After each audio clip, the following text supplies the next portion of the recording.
Hey guys, tonight we're going somewhere you don't need a passport for because it's already inside your skull and frankly it's been redecorating without asking. Tonight we're spending roughly 12 hours inside a single human brain that has just been handed a tiny square of paper the size of a fingernail clipping. No armies, no plagues, no medieval turnips. Just you, a couch, and the slow, dawning horror that the ceiling has opinions. Before we get comfortable, a huge thank you to the listener who suggested this one. You people keep sending in the strangest, most wonderful ideas, and honestly the channel only exists because of it. So if you enjoy tonight, take a second to like the video and subscribe, but only if you actually enjoy what I do here. Drop a comment telling me where you're listening from and what time it is for you, because somehow it is always 2:30 somewhere. And if you'd rather listen with your eyes shut and your phone face down, the channel is now on Spotify. Link in the description. Now dim the lights, put a fan on for that soft white noise, get horizontal, fluff whatever you've got. Let's pause for a second. Have you ever wondered what actually happens in there, hour by hour, minute by minute? Why does everyone say the first hour is the worst? What exactly is a body load, and why does it feel like your bones are yawning? Is it true that time stops working? And if so, does that count as a productivity hack? Why does the carpet start breathing? And more importantly, has it always been breathing and you are simply too polite to notice? Why does everyone write down one profoundly important sentence at hour 4 and then read it the next morning to discover it says something about a lamp? Can you die of it? Can you get stuck?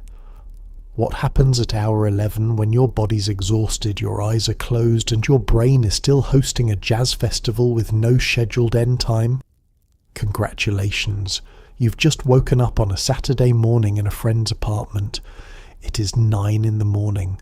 There's a cup of tea going cold beside you, a very small square of paper on the coffee table, and 11 hours of your life about to be rearranged in an order you did not choose. Good luck.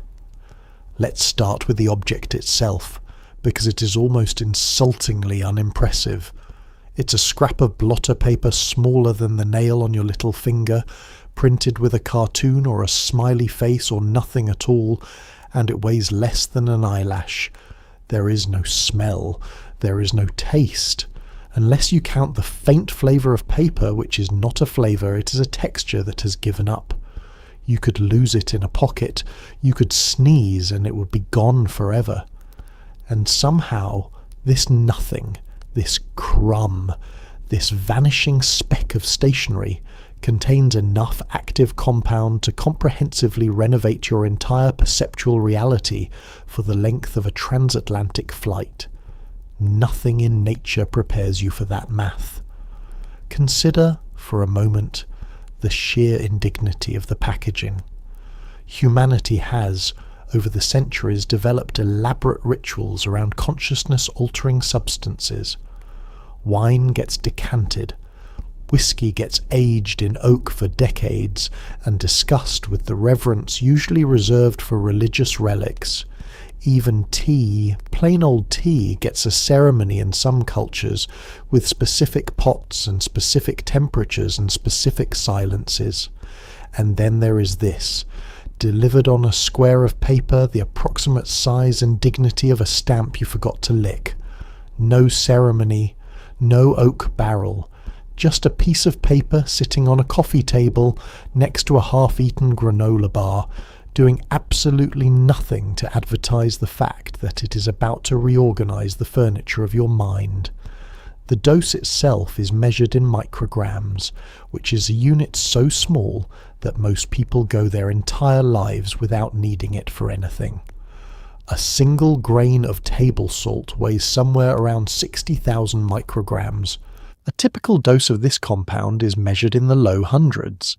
You are, quite literally, dealing with a fraction of a pinch, and yet that fraction is doing more structural work on your afternoon than an entire bottle of wine could manage. It is the pharmacological equivalent of discovering that the tiny screw holding your glasses together is somehow also holding up the ceiling. And here is the part that trips people up every single time. The paper itself is inert. You could eat 10 blank sheets of the exact same blotter paper, minus the compound, and nothing would happen except a mildly unpleasant papery aftertaste and the faint suspicion that you'd made several bad decisions that evening. The paper is just a vehicle, a taxi, a completely uncredited extra in a film where the real star is invisible to the naked eye and would fit, with room to spare, on the head of a pin.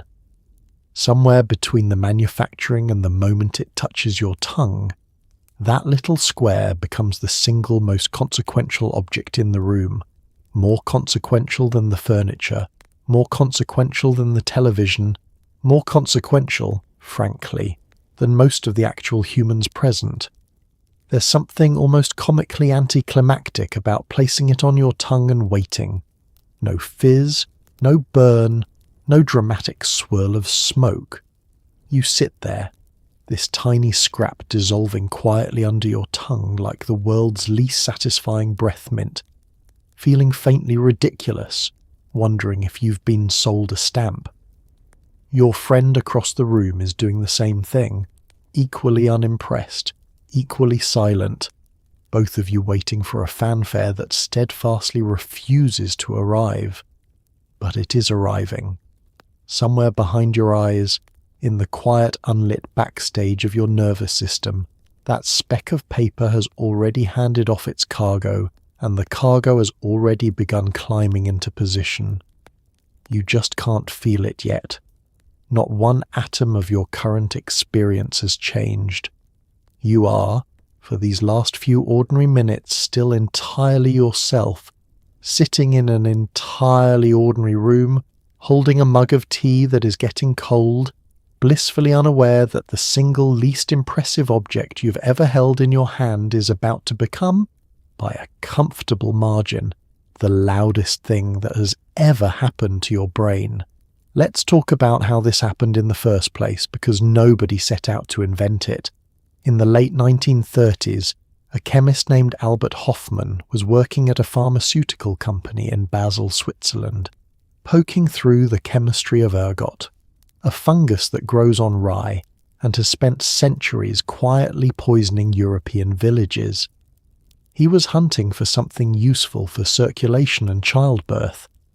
Boring stuff. Respectable stuff. The 25th compound in the series he was working through went nowhere, got shelved, and sat in a cupboard for 5 years like a forgotten condiment.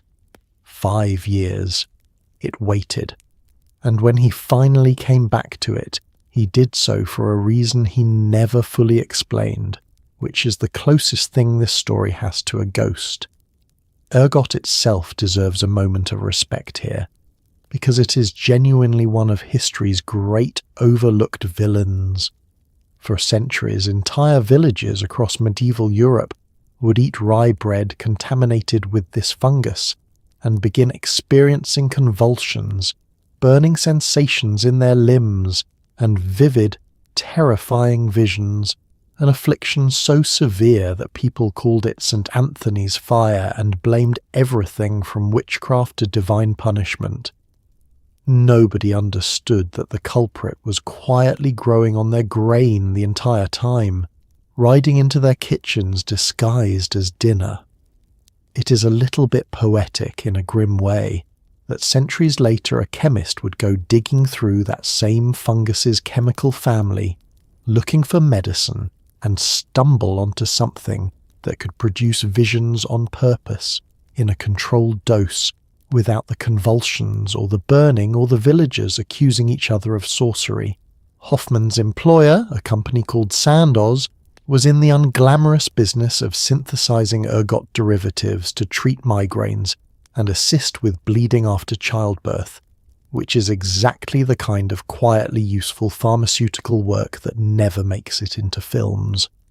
Compound number 25 in that research line, catalogued with the enthusiasm of man filing his taxes, showed some mild interest in animal tests, stimulated the uterus a bit, made some lab rats restless, and was filed away as unremarkable.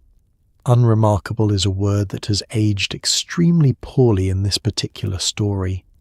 What makes the whole thing strange is that nothing about the compound's early results justified anyone revisiting it. There was no flashing sign. There was no colleague pounding on Hoffman's door insisting he take another look. He simply had, as he would later describe it, a peculiar premonition that the substance deserved a second examination, a hunch strong enough that he went against the normal rhythm of laboratory work and pulled a 5-year-old shelved compound back out for another round of tests. Scientists do not usually talk about premonitions. It sits uncomfortably next to the rest of the discipline, all those careful measurements and controlled variables, and yet here is one of the most consequential rediscoveries in 20th century pharmacology, and the man at the centre of it can only describe his reason for starting it as a feeling he couldn't quite justify. On the 16th of April, 1943, while resynthesizing the compound, Hoffman apparently absorbed a small amount through his fingertips, an occupational hazard nobody had flagged as a hazard because nobody had any reason to think it was one. He went home early that day, feeling strange, and lay down with what he described as a not unpleasant delirium, closing his eyes to a stream of fantastic coloured imagery. He did not know it yet, but he had just become the first human being on Earth to feel this particular chemical key turn in this particular biological lock, and he had done it entirely by accident, with no dose calculation, no informed consent form, and absolutely no idea what was coming next. It's time for the most famous bike ride in the history of pharmacology. In the spring of 1943, having accidentally absorbed a trace through his fingertips and experienced something he could not account for, Hoffman did the thing that separates real scientists from sensible people. He deliberately took some more. He calculated what he assumed was a cautious, barely detectable amount. He was wrong by an enormous margin. Within an hour he asked his lab assistant to help him get home, and because it was wartime and there was no fuel for cars, the two of them went by bicycle. Picture a middle-aged chemist pedalling through Basel, convinced he is not moving at all while the world rushes past him like a river. He was the first. He had no idea what was happening. The dose he chose, 250 micrograms, seemed to him a perfectly sensible starting point, roughly a tenth of what he assumed would be the threshold for any noticeable effect based on similar ergot compounds. It turned out to be somewhere around 2.5 times a typical modern dose. This was not a small miscalculation. This was the equivalent of tasting a spoonful of what you assume is mild chili and discovering 40 minutes later that you have somehow ingested the industrial concentrate. By the time he noticed the room beginning to swim, it was far too late to do anything except hang on and try to get home before he lost the ability to speak in complete sentences. The bicycle itself has become such an icon of this story that the day now has its own unofficial holiday, celebrated every year on its anniversary, by people who are not remotely alive in 1943 but feel a strange kinship with a Swiss chemist wobbling down a cobblestone street. Picture the scene properly. Wartime Basel, quiet and rationed, street lamps dim, petrol reserved for essential use only. A respectable moustached chemist in a proper coat, pedalling with the calm determination of a man late for dinner, while internally the entire architecture of his perception is being taken apart and reassembled by an amateur. His assistant rode alongside him the whole way, presumably alternating between concern and the growing realization that this was going to make an extraordinary story someday. Hoffman later wrote that during the ride everything in his field of vision wavered and was distorted as if seen in a curved mirror, and that he had the sensation of not moving from the spot despite the fact that his assistant informed him they were in fact moving at a considerable clip. Imagine the sheer cognitive dissonance of pedalling furiously, feeling the wind, seeing the road blur past, and yet experiencing with total conviction that you are standing perfectly still. At one point he was convinced a neighbour bringing him milk upon his arrival home was not the kindly woman he knew, but a malevolent witch wearing a coloured mask, which is an exceptionally poor thought to have, while also worrying that you may have poisoned yourself, possibly permanently, possibly fatally, on a substance nobody in human history had knowingly taken in that quantity before. He genuinely believed, for a period of that evening, that he was dying, or that he had gone permanently insane, and he asked his neighbour to fetch a doctor and call for milk as a general antidote, which is the medical equivalent of throwing spaghetti at a wall.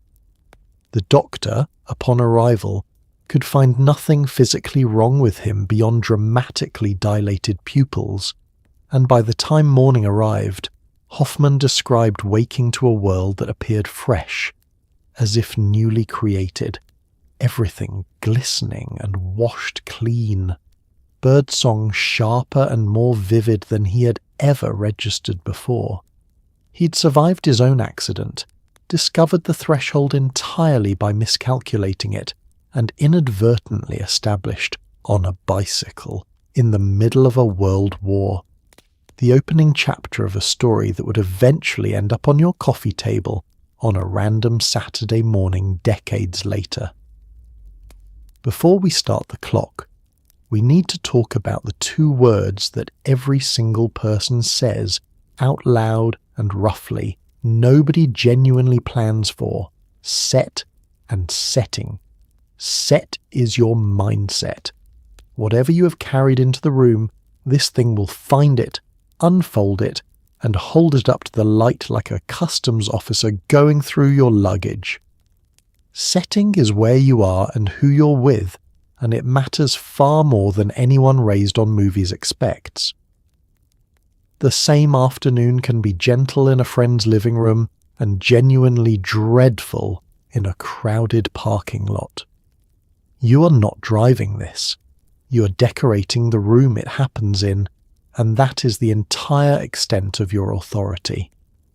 Let's define set a little more honestly, because most people treat it as a throwaway phrase you mumble before getting to the fun part. Set means whatever is currently sitting, uninvited in the back of your mind. An argument you had with your sister 3 weeks ago that you thought you'd resolved. A low hum of anxiety about your job that you've gotten very good at ignoring during daylight hours. A grief you haven't fully processed, quietly parked in a corner where you don't have to look at it directly. Under ordinary circumstances, your brain is remarkably skilled at keeping these things filed away, drawers shut, labels facing the wall. This compound does not respect filing systems. It has an uncanny habit of walking straight over to the one drawer you are hoping to avoid and opening it with both hands, and it does this not out of malice, but because the entire mechanism of the experience is about loosening the very barriers your mind normally uses to keep things tidy. Setting is the more practical half, and it is astonishing how often it gets ignored in favour of vibes. A calm, familiar room with people you trust produces a completely different afternoon than a loud house party full of strangers, even with the identical dose from the identical batch. Lighting matters. Harsh fluorescent light has ruined more afternoons than almost any other single variable, because bright artificial light interacts badly with a nervous system currently running at 10 times its normal sensitivity. Temperature matters. Being too cold produces a low-grade physical discomfort that, 4 hours in, becomes strangely difficult to separate from existential dread. Even the people in the room matter down to their facial expressions, because a nervous or fidgety friend can seed anxiety across an entire group faster than anyone would believe possible. The way one person laughing in a quiet room makes everyone else start laughing too.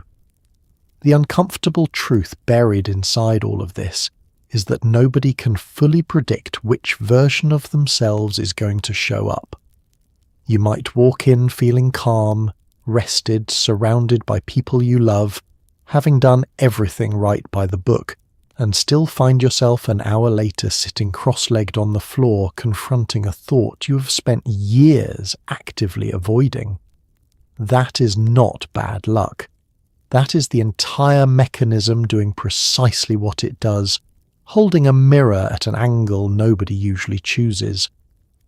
People who treat set and setting as a polite footnote before getting to the visuals are the same people who end up texting their ex at 3 a.m, insisting they finally understand everything, which, to be clear, they do not. So here you are on your friend's couch, tea gone cold, fan humming, nothing dramatic in your immediate emotional inventory as far as you can tell. That is the best preparation available. Not a guarantee, not a spell that wards off difficulty. Just the modest, sensible groundwork of choosing a soft room, trustworthy company, and a reasonably settled week, and hoping that whatever door gets opened in the next few hours turns out to be one you're glad, eventually, to have looked through. The clock is running now, and here comes the first cruel joke. Absolutely nothing occurs. You sit there. You wait. You feel exactly as ordinary as you did 10 minutes ago, only now you are ordinary and self-conscious about it. This is the stretch where people start doing the mental arithmetic. Was it old? Was it real? Did the person who gave it to you get scammed? Should you take another? The answer to that last one is no. And the reason is that this compound is a slow bureaucrat. It is currently filing paperwork somewhere in your bloodstream. It will get to you. It gets to everyone. There is a very specific flavour of boredom that settles over a room during this stretch. A boredom laced with low-grade suspicion. The kind you feel when you've ordered something online and the tracking number hasn't updated in 3 days. You check your phone. You check the clock, which has somehow moved 4 minutes despite feeling like considerably longer. You glance at your friend across the room, who glances back, and you both silently agree not to say the thing you're both thinking, which is that maybe this particular batch simply doesn't work. Maybe you have been sold an inert square of paper by someone with questionable quality control. Maybe the whole afternoon is going to consist of sitting on a couch feeling faintly cheated. This waiting period exists for entirely mundane biological reasons that feel, at the time, deeply unsatisfying to hear. Whatever you took has to make its way through your digestive system, get absorbed, cross into your bloodstream, and eventually cross the blood-brain barrier. A protective membrane that is admirably diligent about keeping foreign substances out of your central nervous system and does not seem remotely interested in your afternoon plans. This whole process typically takes somewhere between 20 and 45 minutes, depending on your metabolism, how recently you ate, and a small dose of pure biological randomness that nobody can fully predict. It is roughly the same amount of time it takes to microwave a frozen lasagna, and yet it feels, from the inside, like sitting in a waiting room with no magazines and a receptionist who refuses to make eye contact. The temptation to redose is where a great many afternoons go sideways before they've even properly started. Someone, somewhere in that 20-minute stretch, always suggests taking a bit more, just to be safe, just in case the first dose was weak, and this is precisely the moment where patience separates a manageable day from an unmanageable one. because the compound has not vanished. It has not failed. It is simply still in transit, and doubling the dose during this window does not speed anything up. It simply guarantees that when the delayed first dose and the impatient second dose both arrive at once, they arrive together, stacked, considerably stronger than either one intended to be alone. This is how a mildly boring half hour turns into a significantly more eventful evening than anybody had planned for. So you wait. You make small talk that trails off mid-sentence. You reorganize a coaster. You wonder, not for the first time, why human patience is engineered so poorly for exactly this kind of situation. And then, right around the moment you've fully convinced yourself nothing is coming, your body delivers its first genuinely unmistakable signal, and it has nothing to do with colour or geometry or any of the things you were expecting. It starts, as these things so often do, with a yawn. Then something small and deeply strange arrives, and it is not a colour or a vision. It's a yawn. A huge, jaw-cracking, involuntary yawn, followed by another one, and then a shiver up your spine even though the room is warm. Your palms feel unfamiliar. There's a faint metallic tightness behind your knees and along your jaw that has no obvious cause. People call this the body load, and it feels less like a drug and more like your skeleton stretching after a long flight. This is the announcement. Somewhere in your visual cortex, receptors that ordinarily manage the quiet business of perception have just been handed a molecule shaped almost exactly like a key. The yawning in particular is almost comically undignified because it makes you look, to any outside observer, like someone who is simply very tired on a Saturday morning, rather than someone whose entire nervous system has just quietly clocked in for an extraordinary shift. You yawn again, wide enough that your jaw clicks, and your friend across the room does the same thing at almost exactly the same moment, and you both start laughing before either of you has any idea why, which turns out to be an excellent preview of the next several hours. The physical sensations that arrive alongside the yawning are equally hard to describe with any dignity. There's a restlessness in your legs, not quite the urge to move, but adjacent to it, the way your foot feels after sitting cross-legged too long, except spread evenly across your entire body. Your stomach does something that isn't nausea exactly, more like the specific flutter you get in an elevator on the way down, arriving and departing in waves for no obvious reason. Your hands feel slightly too big, or slightly too far away, a sensation your brain has absolutely no vocabulary for because it has never needed one before, and so it simply presents the information to you raw and unlabeled, and you're left to sit there thinking, in a very reasonable internal voice, that your own hands have become somehow unfamiliar house guests. This is what researchers dryly refer to as the somatic phase, an academic term for what is really just your entire body announcing, with considerable enthusiasm, that something has changed before your mind has caught up with the news. Underneath the surface, that molecule has arrived at a specific type of receptor scattered generously throughout your visual cortex and your prefrontal cortex. Receptors that ordinarily spend their days quietly managing the flow of a chemical messenger your brain produces constantly and takes completely for granted.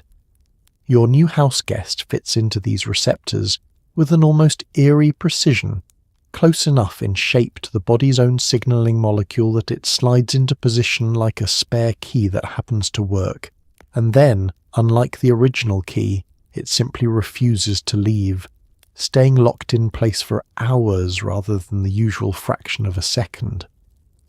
There's something almost tender about this stretch of the experience, before anything visually dramatic has started, when it's still just you and a body that feels faintly borrowed, a jaw that won't stop yawning, and a friend across the room shivering in warm weather for no reason either of you can name. You haven't seen anything strange yet. Nothing in the room has moved that shouldn't have moved. but something has unmistakably begun, quietly, physically, at the level of nerve endings and receptor sites, long before it ever reaches the part of you that narrates your own experience out loud. The show hasn't started. The orchestra, however, is very audibly tuning up. Now the world begins its first small betrayal, and it starts, as it almost always does, with a flat surface you have looked at 10,000 times. The carpet, the wood grain of the table, the popcorn texture on a rented ceiling.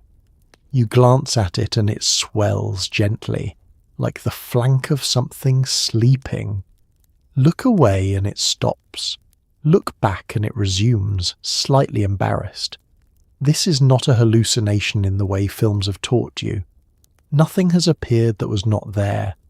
Instead, the edges of things have become negotiable, and the pattern-finding machinery in your head, normally a very disciplined employee, has begun freelancing enthusiastically and without supervision. The carpet, in particular, seems to have been chosen by fate for this role, across an almost comical number of first experiences, and there's a reason for it. Textured, repetitive surfaces are exactly the kind of visual information your brain's pattern recognition system loves to chew on, even under completely ordinary circumstances, which is why you can stare at a popcorn ceiling for long enough to start seeing faces in it, while stone sober and bored on a Tuesday. Now imagine handing that same faintly overactive system a considerable dose of encouragement and removing several of its usual restraints, and you get a carpet that appears to inhale. What's actually happening, in the least romantic terms available, is that your visual cortex processes the world in layers, starting with raw edges and textures, and gradually building those fragments up into the polished, stable, edited version of reality you normally experience without a second thought. That editing process runs so smoothly and so invisibly, day after day, that you never once notice it's happening, the same way you don't notice your own blinking. Right now, that editorial process has loosened considerably, and the raw, unedited texture information is leaking through a little more directly than usual, along with a very enthusiastic amount of pattern completion, the same mental habit that lets you see a face in 2 dots and a curved line. The carpet was never moving. Your visual system has simply started reading motion into texture with the eagerness of someone finding shapes in clouds, except the clouds are now your living room floor. There is a specific delightful absurdity to the moment you first notice this happening, because your very next instinct, almost universally, is to test it. You look away deliberately, you look back. The carpet dutifully performs its slow, gentle swell again, right on cue, like a magician's assistant who has clearly rehearsed this. You try it a 3rd time, partly out of scientific curiosity, and partly because it is, against all reason, extremely funny. Somewhere in this you will likely say something profound out loud to your friend, along the lines of the carpet is breathing, and your friend, deep in an identical experience with their own patch of floor, will nod with the gravity of someone confirming a matter of significant scientific consensus. None of this is frightening yet, and that distinction matters enormously, because how you meet this moment tends to set the tone for a good stretch of what follows. Meet the breathing carpet with curiosity and a bit of laughter, and it becomes one of the strangest, funniest anecdotes you'll ever tell at a dinner party.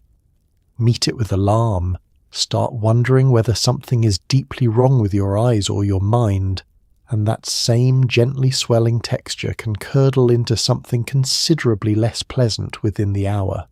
For now, though, you're simply lying on a floor that appears to be breathing, giggling for no defensible reason, and beginning to suspect that the next several hours are going to be entirely unlike anything else on your calendar this year. Let's talk about colour, because this is the part that survives in every account ever written. and is also the part nobody can describe without sounding like a lunatic at a bus stop. Reds arrive first, usually. Not brighter, exactly. Louder. A red cushion you've ignored for 4 years suddenly demands to be acknowledged as an event. Greens acquire depth, as though someone has been keeping the good greens in the back. Light coming through a curtain is no longer light. It is a substance with weight and intention. The dull technical explanation is that a receptor called serotonin 2A is being tickled relentlessly in the visual cortex. The experience is closer to discovering that your eyes have been running in an energy-saving mode your entire adult life. It helps to understand just how much editing your brain quietly does to colour under ordinary conditions.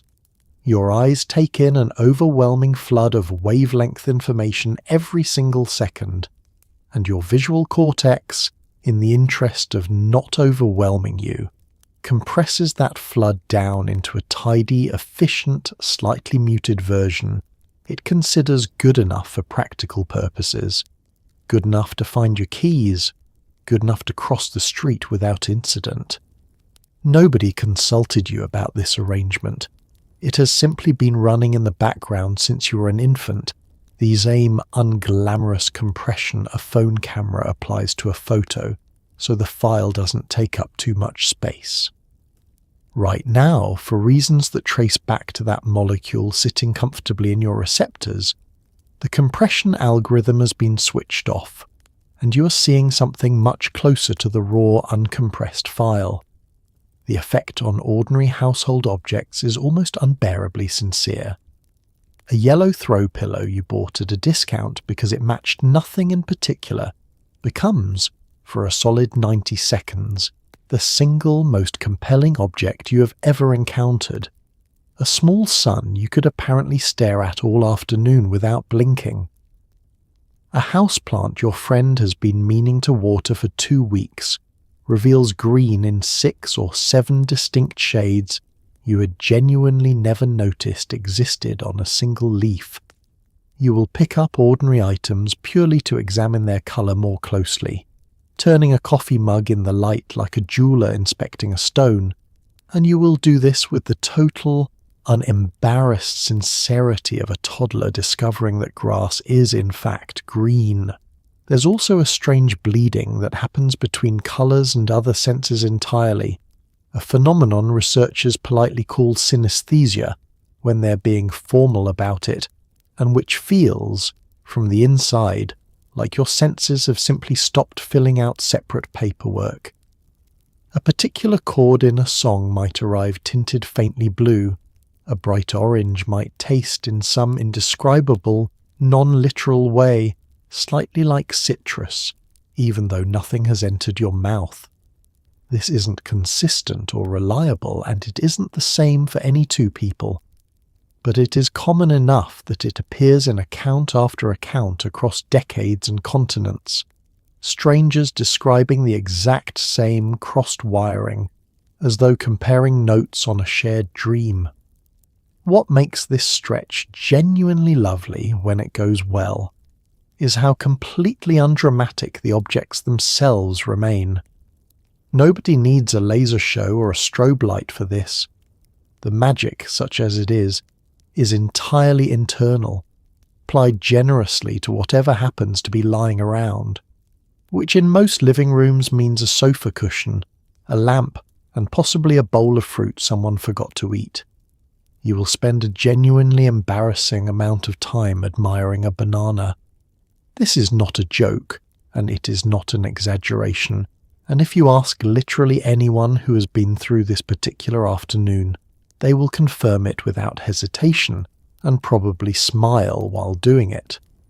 The banana, it turns out, was magnificent this whole time, and it took a small square of paper to finally get you to notice. It's time to discuss the giggles, which are less a symptom and more a hostile takeover. Something ordinary happens. A friend picks up a mug, a cat walks into a doorframe, somebody says the word spoon, and you are gone, folded in half, wheezing, tears streaming, entirely unable to explain why. Because there is no why. The why has left the building. This can last for 20 minutes. Your abdominal muscles will ache the next day, and you will have no memory of what triggered it. Somewhere in this, one of you will attempt to say something serious, fail on the second syllable, and start the entire thing over again like a car alarm. The mechanics of this are, in their own way, just as fascinating as anything happening to your colour vision, because ordinary humour relies heavily on your brain successfully predicting where a sentence or a scenario is going and then being mildly, pleasantly wrong. Right now, your predictive machinery has gone slightly haywire in the most delightful possible direction, meaning almost everything qualifies as mildly, pleasantly wrong.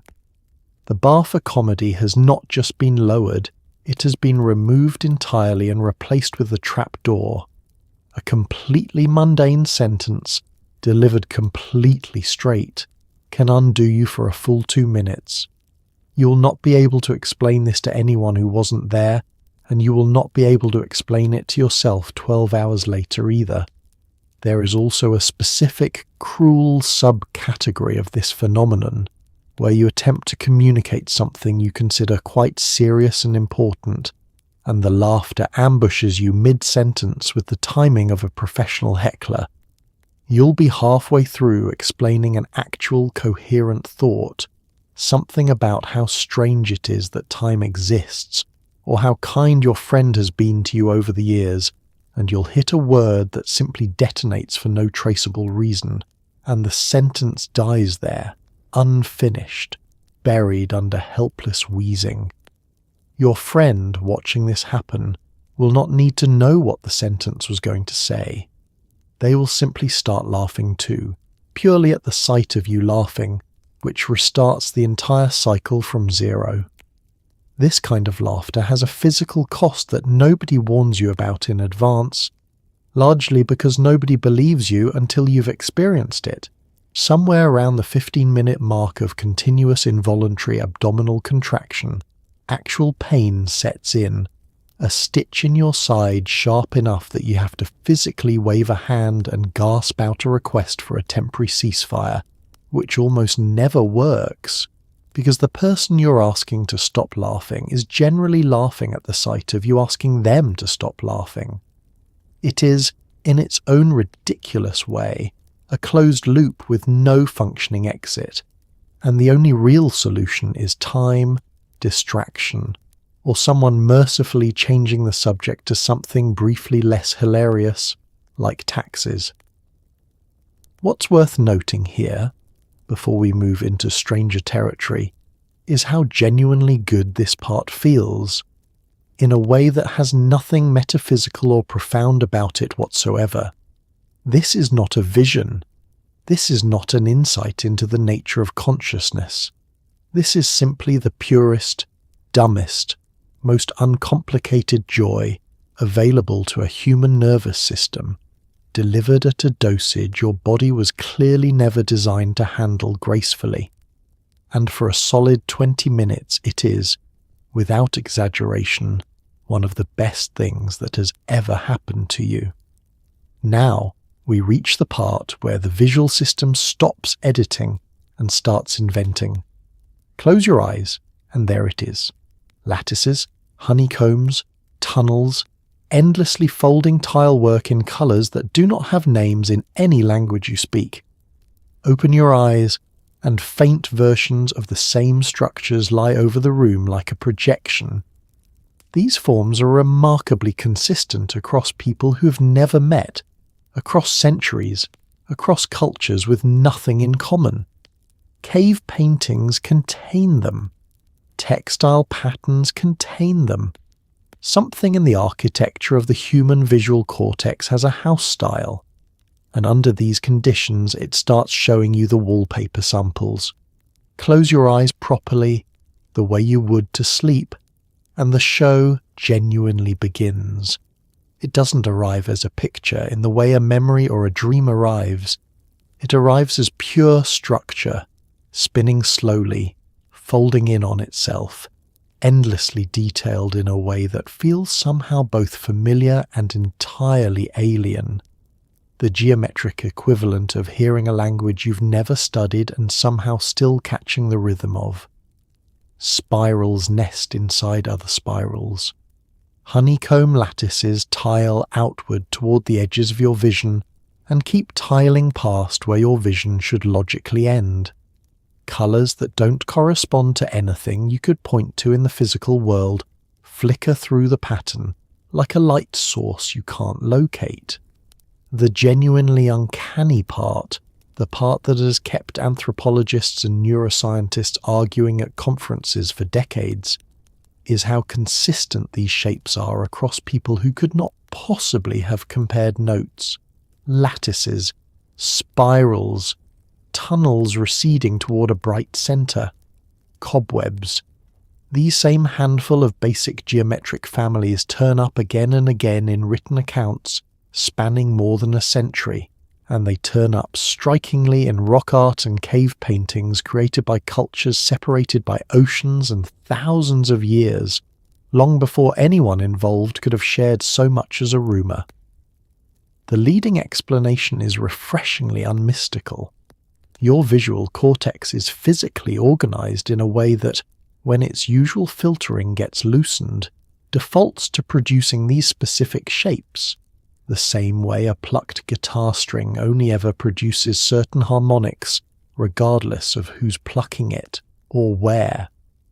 You are not hallucinating a vision. You're watching your own hardware's factory settings.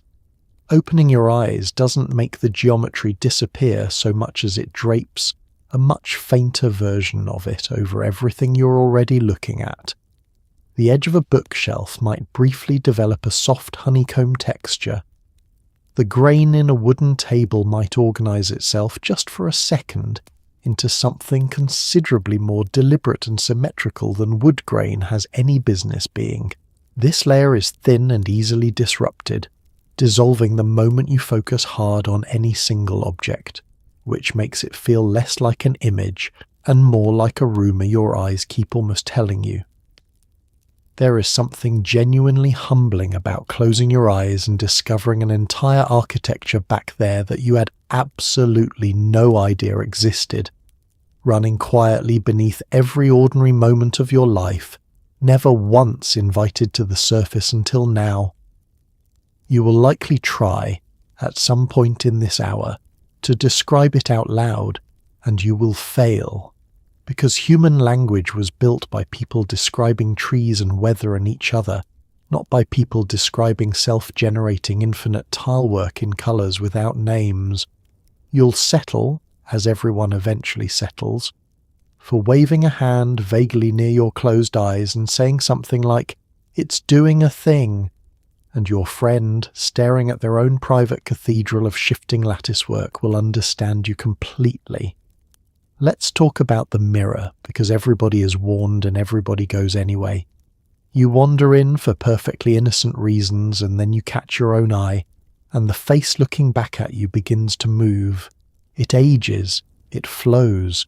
The features drift like reflections on the surface of a pond. Your pupils are enormous, 2 black coins with barely a rim of colour left around them, and this alone is unsettling enough to start a feedback loop. The face is still yours. The machinery that recognizes faces, however, has taken the afternoon off, and it turns out that machinery was doing an enormous amount of unappreciated work. Nobody sets out to be the person who stares into a mirror during an experience like this one. It happens almost by accident. A routine errand gone sideways, a trip to wash your hands or splash cold water on your face that takes you within range of your own reflection before you've had time to think it through. And there it is, waiting, the way it always waits, except this time it doesn't hold still the way mirrors are contractually obligated to do. The face in the glass seems to breathe slightly out of sync with your own breathing. The features seem to rearrange themselves in small increments, a millimetre here, a shift there, nothing dramatic enough to name. but enough that the overall effect is deeply, quietly wrong. Your brain, under ordinary circumstances, runs an extraordinarily specialized piece of software dedicated entirely to recognizing faces, including your own, and it runs this software so constantly and so invisibly that you've never once had to think about it working. It is one of the fastest, most robust processes your mind performs, refined over millions of years of needing to instantly tell friend from stranger from predator. Right now, that finely tuned software has been handed the exact same task under considerably altered operating conditions, and the results come back slightly delayed, slightly smeared, the visual equivalent of a photograph taken with a very long exposure of something that kept almost moving. The face has not actually changed. Your recognition of it has simply stopped arriving in one clean, instantaneous package. There's a specific and fairly universal sensation that arrives alongside this, a kind of vertigo that has nothing to do with balance and everything to do with identity. The sudden and slightly dizzying question of who exactly is looking back at you if the face keeps refusing to hold still. For some people, this tips toward the fascinating, an opportunity to stare at their own features with the detached curiosity of an art student studying a stranger's portrait. For others, it tips hard toward unsettling, especially if held onto for too long, because staring at your own eyes for an extended period under any circumstances, sober or otherwise, has a documented tendency to feel eerie, and this particular circumstance strips away most of the usual reassurances that keep that eeriness in check. The practical wisdom, passed down through decades of people learning this lesson the hard way, is refreshingly simple. Don't linger. Glance, note the strangeness, and move along. The same sensible advice you'd give someone about staring directly at an eclipse. A quick look tends to produce nothing worse than a slightly funny story.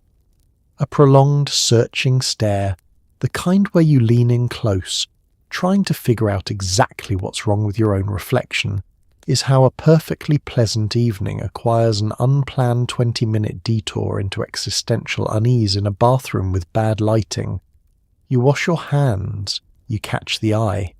You note with admirable brevity that something is happening there, and you leave because there is a couch waiting for you, and the couch, unlike the mirror, has never once tried to unsettle anybody. Now for the strangest theft of the whole affair. Somebody says they'll be back in a minute, and they return, and a geological age has passed. You have lived several lives. Empires have risen. You check the clock and 4 minutes have gone by. Then later you sit down for what feels like a moment and lose 90 minutes without noticing. Your sense of duration is not a clock. It's an estimate cobbled together from memory and attention, and both of those are currently on strike. This is why so many descriptions collapse into nonsense. The narrator has lost the thread that holds a narrative together.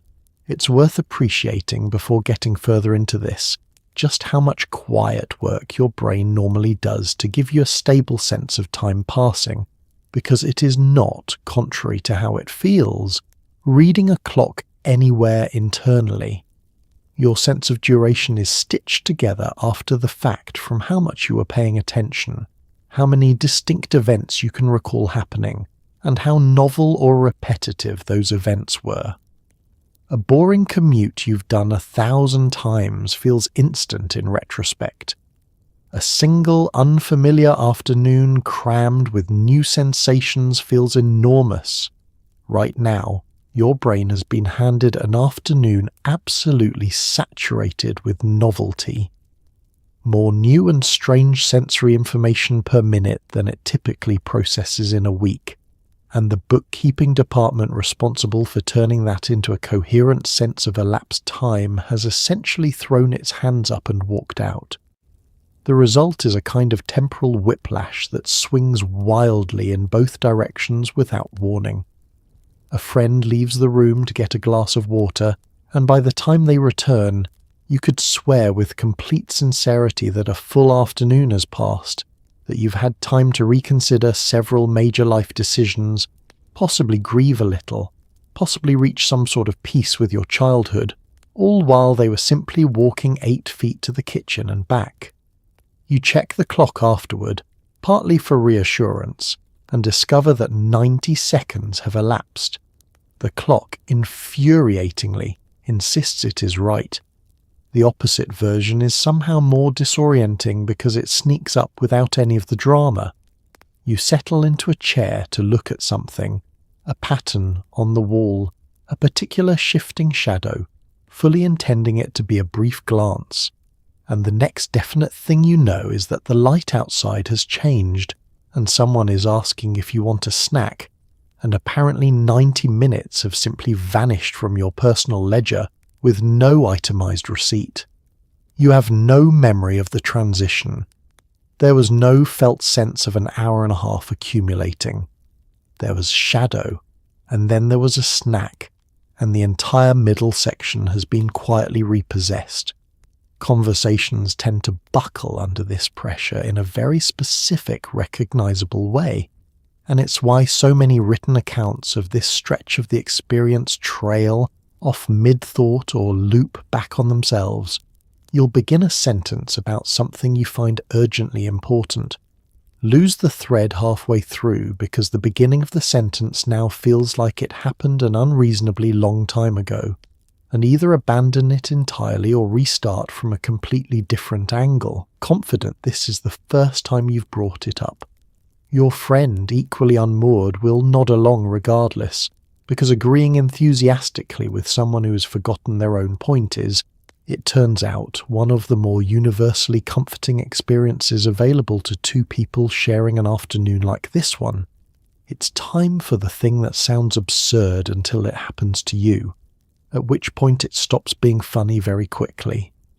The boundary between you and the room begins to soften, not metaphorically.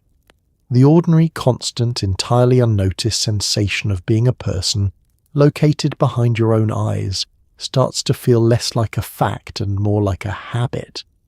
Some people find this the most beautiful experience of their lives and weep with gratitude.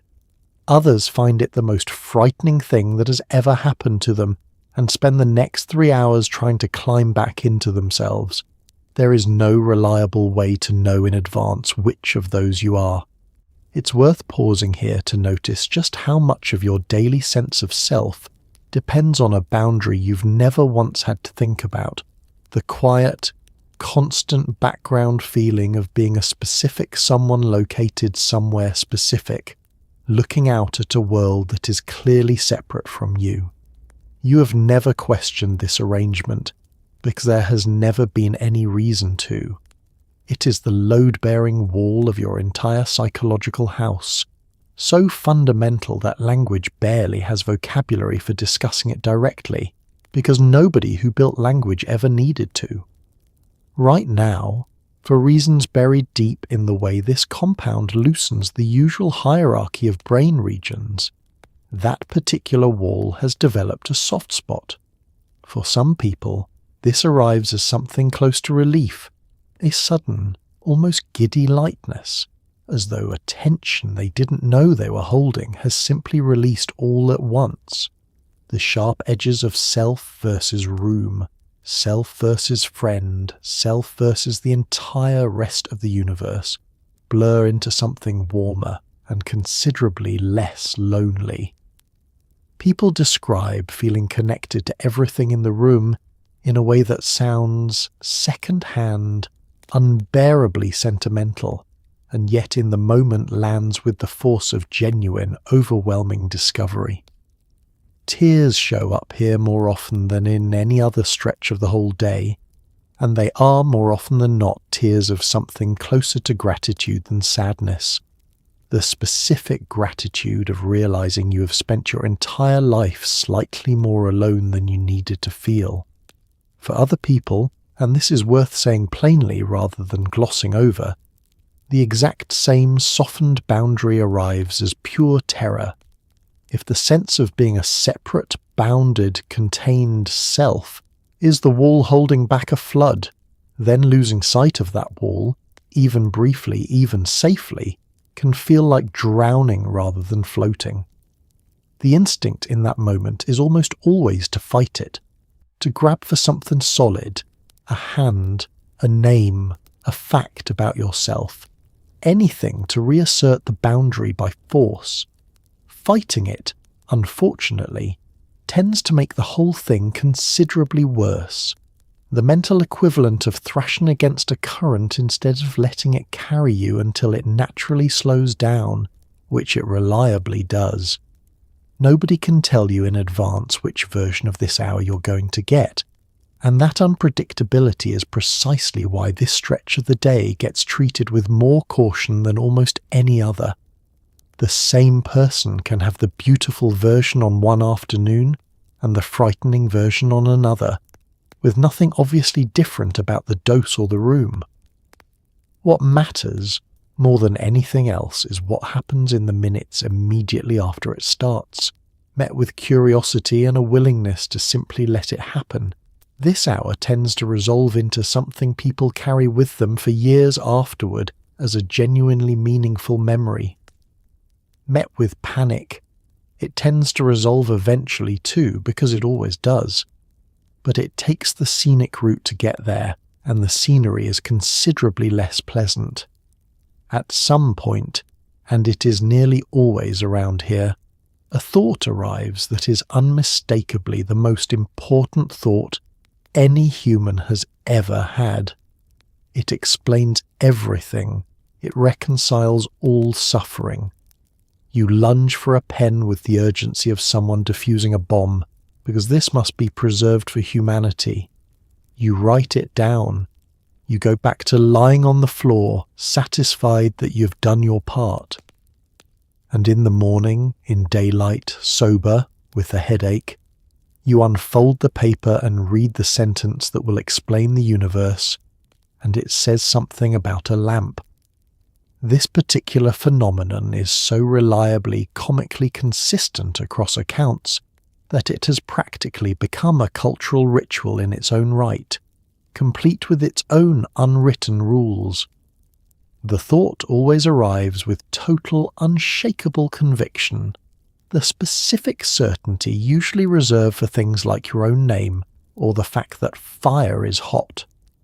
There is no doubt attached to it whatsoever. You're not entertaining a possibly interesting idea the way you might on an ordinary Tuesday. You have at long last and entirely by accident cracked the code, and the code unfortunately is fleeting, and if you don't get it down on paper in the next 90 seconds, it will slip back into whatever cosmic filing cabinet it emerged from, and you will have failed not just yourself, but possibly the species. The scramble for a pen at this stage of the evening has a very specific choreography, and if you have ever watched it happen to someone else, you will recognize it instantly. The urgency is total, the coordination is not. Hands that were, an hour ago, admiring the texture of a banana with great tenderness, are now fumbling through a junk drawer with the frantic energy of someone searching for their passport at the airport 5 minutes before boarding, having just remembered they left it in a different jacket. A pen is located. Paper is located, or, failing that, the back of an envelope, a receipt, the palm of your own hand. And then, with the solemn gravity of someone signing a treaty, the insight gets committed to paper, and an enormous, palpable wave of relief follows. The relief of a task completed, a mission accomplished, humanity's future secured. What actually gets written down, and this has been true for as long as people have been doing this and writing about it afterward, tends to fall into a very narrow range of categories that would embarrass exactly nobody except the person who wrote them. Fragments about love being, in some vague and unspecified sense, the answer. Observations about the interconnectedness of everything. usually phrased in a way that a philosophy undergraduate would find charmingly underbaked. And, with startling frequency, notes about entirely mundane household objects elevated, in the moment, to the status of profound metaphor. A lamp representing consciousness, a door frame representing the threshold between states of being, a half-eaten sandwich representing apparently something about impermanence. The genuinely instructive part of all this arrives the next morning, hangover-free but slightly hollowed out, when you finally unfold the crumpled paper you were so certain would change your life and discover a single sentence, written in handwriting that gets progressively worse toward the end, that reads something along the lines of "the lamp knows," or "we're all just light bulbs," or, in one commonly cited example, simply the word "yes" underlined 4 times with no other context whatsoever. This isn't a failure of the experience.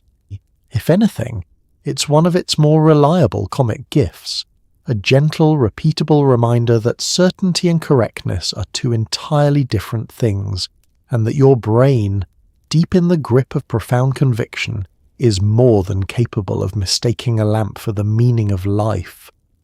Let's talk about sound, because this is the one nobody warns you sufficiently about. Put on a song you have heard 400 times, and it becomes architecture. You can hear the room the drums were recorded in. You can hear the breath before a vocal line. Individual instruments separate out and occupy distinct locations in space, as though the band has been unpacked and arranged around you on the floor. Layers you never knew existed surface like objects at low tide, and underneath all of it runs a strange emotional accuracy, a sense that the person who wrote this was trying to tell you something specific, and you have only just now consented to listen. Under ordinary listening conditions, your brain compresses a song into a single flattened impression, a melody, a general mood, a chorus you can hum in the shower without thinking too hard about it. This compression happens for entirely sensible reasons, because fully decoding every layered element of every song you've ever heard would be an exhausting, unnecessary use of mental resources for a task that mostly just needs to tell you whether you like the song enough to keep it on. Right now, with your perceptual filters loosened considerably, that compression stops happening, and the song arrives instead as the fully assembled, uncompressed original file, every layer present and accounted for, none of them muted in favour of the others. The effect of this is genuinely startling even to people who consider themselves attentive, careful listeners under normal circumstances. A song you've heard hundreds of times, one you could recite without thinking, suddenly reveals a bass line you'd never consciously registered as a distinct element, sitting there the whole time, doing quiet, essential work you simply never noticed. A backing vocal buried low in the mix by a producer decades ago steps forward and introduces itself properly for the first time. You can, with something close to genuine surprise, hear the specific acoustic character of the room the drums were recorded in, a sense of space and distance that was always technically present in the recording and always, until now, invisible to you. There is also a spatial quality to this that people struggle to describe without sounding faintly ridiculous. The sensation that the individual instruments are not just audible but located, occupying distinct positions in the room around you, as though the band members have quietly set up and started playing in your actual physical space. A guitar might seem to be coming from somewhere over your left shoulder. A particular vocal harmony might seem to hover just above and slightly behind you. None of this corresponds to the actual physical placement of your speakers, and none of it needs to, because the sense of location is being generated somewhere behind your eyes rather than out in the room, which does nothing to diminish how convincing it feels in the moment. underneath the technical marvel of hearing every layer at once runs something considerably harder to put into words, an emotional transparency that seems to bypass your usual critical distance entirely.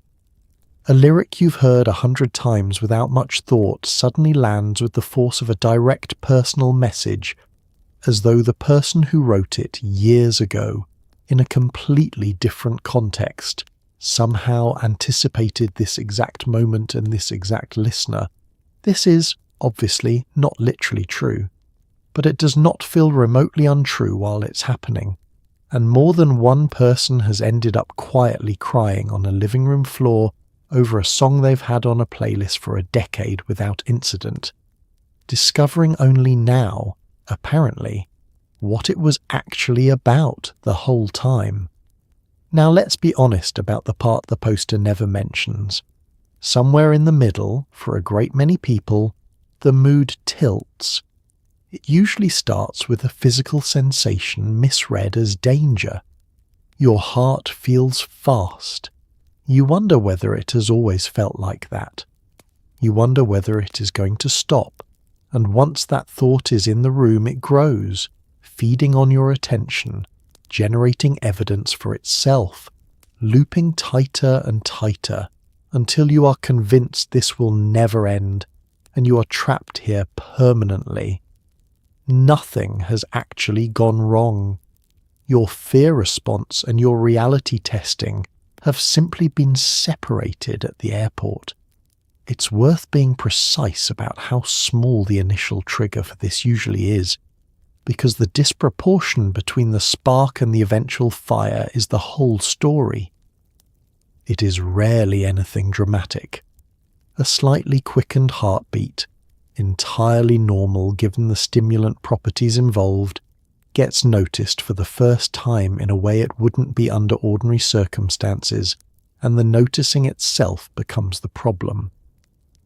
You place 2 fingers against your wrist to check your pulse, an action that under sober circumstances would be a 30-second non-event, and right now becomes an extended, absorbing investigation that generates far more anxiety than reassurance, because a racing mind checking its own pulse over and over tends to manufacture new and increasingly alarming data with every check. This is where the machinery gets genuinely unkind, because the part of your brain responsible for generating fear and the part responsible for calmly evaluating whether that fear is warranted have, for the duration of this experience, become somewhat estranged from one another. Under ordinary circumstances, a racing heart triggers a brief spike of concern that gets almost immediately checked and dismissed by a calmer, more analytical part of your mind reminding you that you're fine, you just climbed some stairs, or you're simply a little anxious, and nothing is actually wrong. Right now, that calm analytical checkpoint is operating with reduced authority, which means the initial spike of concern doesn't get talked down the way it normally would.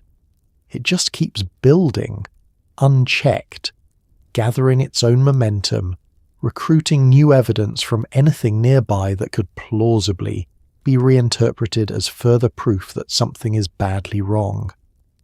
Once this loop gets fully underway, it has a very specific, very unpleasant flavour to it, a conviction that this is not simply an unpleasant hour, but a permanent new condition, that whatever door has been opened is not going to close again, that you have somehow broken something essential and irreversible in your own mind. This conviction feels from the inside exactly as certain and exactly as urgent as the earlier conviction that you had cracked the secret of the universe, because it is being generated by the exact same loosened, overconfident machinery, just aimed in the opposite emotional direction. The tragedy of it is that a thought which is completely, demonstrably false, namely that this feeling will never end, feels, in the moment, more true and more solid than almost anything else you have ever believed. The genuinely important thing to understand about this entire stretch, the thing that every account eventually circles back to, is that it is a real, unpleasant, and entirely temporary experience rather than any kind of evidence that something has gone wrong. Nothing about your body or your mind has actually failed. A door has simply opened onto a room you weren't expecting, and the room, unpleasant as it is, has an exit, the same as every other room in this house. Knowing that in advance does not eliminate the discomfort, but it does, for most people, put a ceiling on how bad it's allowed to get, because underneath the panic there remains a thin, steady thread of knowledge that this specific kind of storm, however loud, reliably passes. Here is the single most valuable object in the room, and it is not a substance, it is a person, somebody sober, somebody who did not take anything, who is sitting there with a book and a glass of water and the patience of a lighthouse keeper. When the loop starts, they do a remarkably small number of things.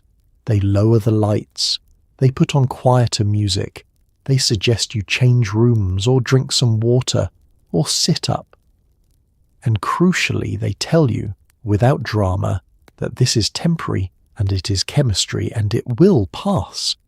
That is the entire intervention. It works with almost supernatural reliability, and its absence is the difference between a strange afternoon and a story you tell a therapist. There's a specific kind of quiet heroism to this role that rarely gets its due, largely because it involves doing almost nothing dramatic while everything around you is being dramatic on your behalf.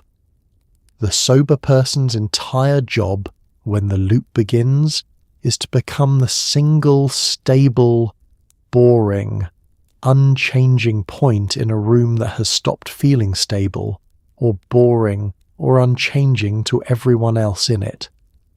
They do not match the energy of the panic. They do not raise their voice or their pulse or their concern to meet the intensity being generated across the room. They simply remain exactly where they are, doing exactly what they were doing, radiating the profoundly unglamorous message that everything here is fine, entirely ordinary, and completely under control, because from their vantage point it genuinely is. The specific, small interventions matter more than they have any right to.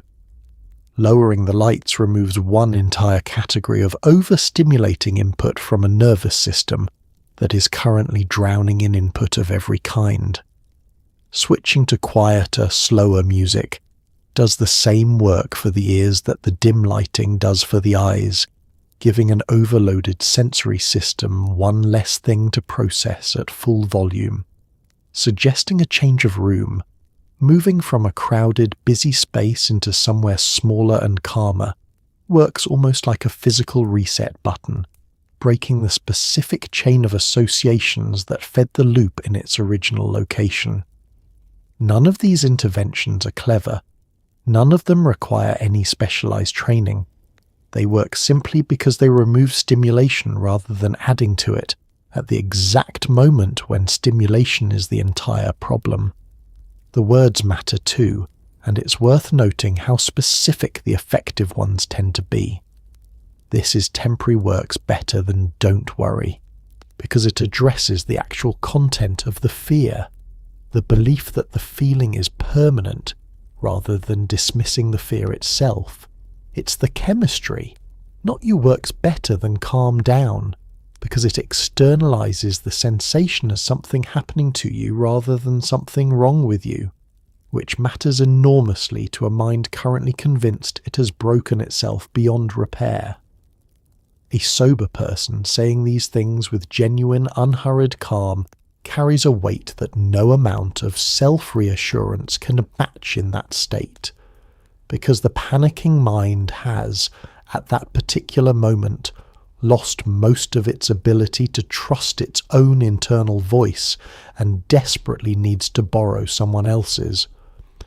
What makes this role so quietly essential is how badly things can drift in its absence.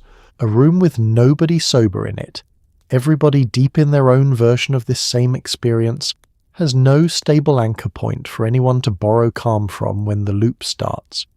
And panic in a room like that has a well-documented tendency to spread sideways, one person's fear becoming everyone's fear within minutes. This is, more than any specific piece of advice about dosage or timing, the single most consistent thread running through every account of an afternoon that went beautifully and every account of an afternoon that went badly. It rarely comes down to what was taken. It comes down to who else was in the room and whether that person had the sense and the patience to simply sit there, being boring on purpose until the storm passed. Then the corner is turned and the relief is enormous. The tightness releases. The dread evaporates so completely you can hardly remember what it felt like, which is itself slightly insulting. You're still deep in it, still seeing the walls flex and the colours sing. But the terror has been swapped out for a broad, generous, slightly stupid warmth. Everything is amusing again. Your friends are the finest people ever assembled. You will each explain this to one another several times over, at length, with feeling, and you will all agree, and then someone will get distracted by a houseplant, and the conversation will end forever. The speed of this transition is genuinely one of the strangest parts of the entire day, because it rarely announces itself gradually the way you might expect. One moment you are locked in the tightening grip of a loop, convinced this feeling will never end. And then, often within a handful of minutes, without any obvious external trigger, the entire structure simply releases, like a held breath, finally let go. There is no dramatic turning point you can point to afterward. There is no specific thought or sentence that broke the spell. The dread simply stops being convincing all at once, and in its place arrives something closer to enormous, slightly disoriented relief. The specific relief of realizing a storm has passed while you are too busy being afraid to notice it leaving. What follows this release tends to be one of the most genuinely pleasant stretches of the entire day. A long, broad plateau where the visual and auditory effects remain fully present, the walls still gently breathing, the colours still considerably louder than usual, but the emotional weather underneath all of it has shifted decisively toward warmth. This is the part of the experience most commonly described using words that would sound deeply corny in any other context.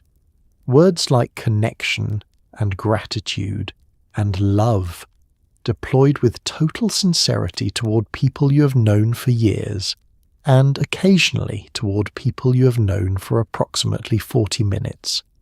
The conversations that happen during this stretch have a very particular, recognizable texture to anyone who has been through it.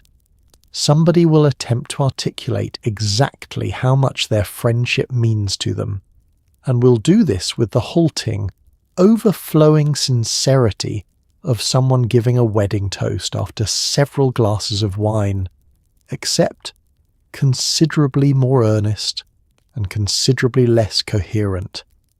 Everyone present will agree enthusiastically with whatever is being said, not because the content is especially profound, but because agreement itself feels wonderful right now, a warm, easy, communal nodding that asks nothing of anyone and offends no one.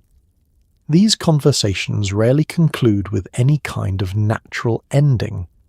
They simply trail off, mid-sentiment, the moment someone's attention gets pulled sideways by a houseplant, or a song, or the sudden, urgent need to discuss whether cats know their cats. There is a specific, almost giddy stupidity to the humour during this stretch that differs slightly from the earlier laughing fits, less about anything triggering it, and more about a generalized ambient delight that colors everything equally. Somebody will say something only mildly amusing, and it will land as though delivered by a professional comedian at the peak of their powers. This is not a discerning audience. This is an audience that has recently survived something difficult together and is now flooded with relief, warmth, and the specific brand of goodwill that makes literally everything, including a badly told joke about a houseplant, seem like the funniest thing anyone has ever said out loud in the history of language. It's dinner time, in theory. In practice, food has become a philosophical difficulty. You're not nauseous exactly, but your appetite has packed a bag and left no note. Someone suggests a sandwich, and the concept of a sandwich becomes suddenly hilariously absurd. Bread, wrapped around a smaller thing, held in the hand, inserted into a hole in your face. You will not be eating that today. What you will do is drink an enormous amount of water, forget you have drunk it, and drink more, while your body temperature swings between too hot and too cold, approximately every 11 minutes for reasons nobody has bothered to explain to you. The appetite suppression that arrives around this stretch of the day has a fairly straightforward biological explanation buried underneath its considerably less straightforward comedic presentation, because the same receptor activity generating the entire visual and emotional experience also happens to sit quite close to the parts of your brain that regulate hunger, and the whole system, currently occupied with far stranger business, simply stops sending the usual signals asking for lunch. This isn't nausea exactly, and it isn't the specific dread some substances produce around food. It's closer to genuine, total indifference. The sense that eating is a concept that applies to other people, in other circumstances, possibly in a completely different country. The philosophical difficulty around actually preparing or eating food, once someone finally suggests it, deserves its own careful attention, because it is one of the more reliably funny stretches of the entire experience, precisely because it involves objects everyone present has successfully eaten thousands of times before, without incident. A sandwich, examined honestly and directly for the first time in your adult life, is a genuinely strange object. Bread, itself an odd spongy substance, wrapped deliberately around some smaller separate substance, assembled by hand, and then, in the final and strangest step, physically inserted through an opening in your own face, said out loud slowly, with real attention paid to each step. This description tends to produce a fresh wave of the earlier uncontrollable laughter and very little actual eating. What you will do instead, with tremendous and repeated enthusiasm, is drink water, an activity that somehow escapes all the philosophical scrutiny being applied to solid food, and instead becomes a source of genuine, simple satisfaction. A cold glass of water at this stage tastes remarkable, crisp and clean, in a way water has clearly always been, and you have simply never noticed before. Joining the banana and the yellow throw pillow on the growing list of ordinary objects revealed tonight to have been secretly extraordinary the entire time. You will drink a glass, set it down, forget entirely that you have just done so, and pour another one within minutes, a harmless and mildly repetitive loop that at least ensures nobody in the room becomes dehydrated, whatever else might be going on with their relationship to sandwiches. The temperature swings that accompany this stretch are their own small recurring mystery, arriving roughly every 10 or 15 minutes without any obvious external cause. One moment you're peeling off a sweater, genuinely too warm, fanning yourself with something nearby, 15 minutes later, you're wrapped in a blanket, teeth very nearly chattering, wondering aloud whether someone has opened a window. Nobody has opened a window. This is simply your body's temperature regulation system, itself influenced by the same receptor activity running the rest of the show, cycling through its own small confused weather patterns independent of the actual room, which has remained, this entire time, at a perfectly reasonable and unchanging temperature. Let's step outside, because this is where the whole thing either becomes transcendent or turns into an ordeal involving a neighbour. Late afternoon light on leaves is, to be blunt, almost too much. Foliage moves in a way that suggests intention. Clouds acquire structure you could read like text. The sky feels less like a distance and more like a ceiling that has been lifted. Standing in a very ordinary garden, you may find yourself close to tears about a hedge. And then a car door slams 2 streets away and every particle of you flinches, because your startled response has been sanded down to nothing and left in the rain. The decision to go outside at this particular hour is one that divides opinions sharply among people who have been through this kind of afternoon before, and for good reason, because outdoor spaces bring an entirely different category of sensory input into a nervous system that has spent the last several hours getting exquisitely, almost dangerously sensitive to everything around it. Indoors, the variables are limited and controllable. A living room has 4 walls, a known ceiling, a manageable number of objects, and, crucially, no weather. Outside, the variables multiply immediately and without permission, and what greets you the moment you step through the door tends to be somewhere between overwhelming and genuinely holy, depending entirely on your mood in that exact moment. Trees in particular seem almost unfairly suited to this state of mind, and it's not difficult to understand why once you consider what a tree actually is, when you strip away decades of casual familiarity.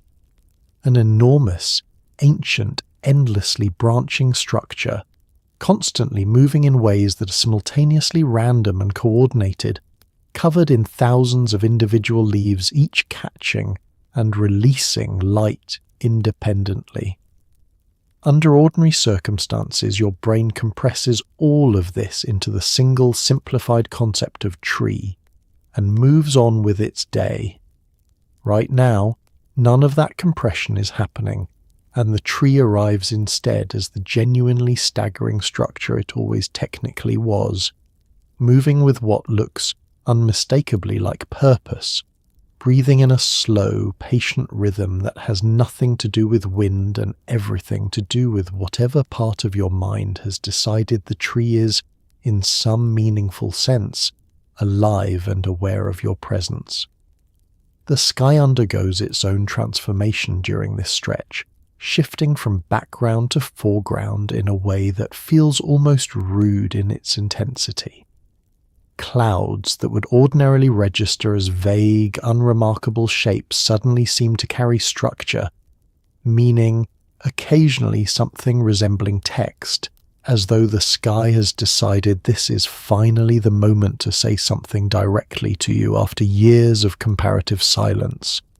More than one account describes standing in an ordinary backyard looking upward and experiencing something indistinguishable from genuine awe, the specific, humbling, slightly destabilizing feeling normally reserved for standing at the edge of a canyon or watching the ocean at night, except now generated entirely by a perfectly average cloud formation over a perfectly average suburban street.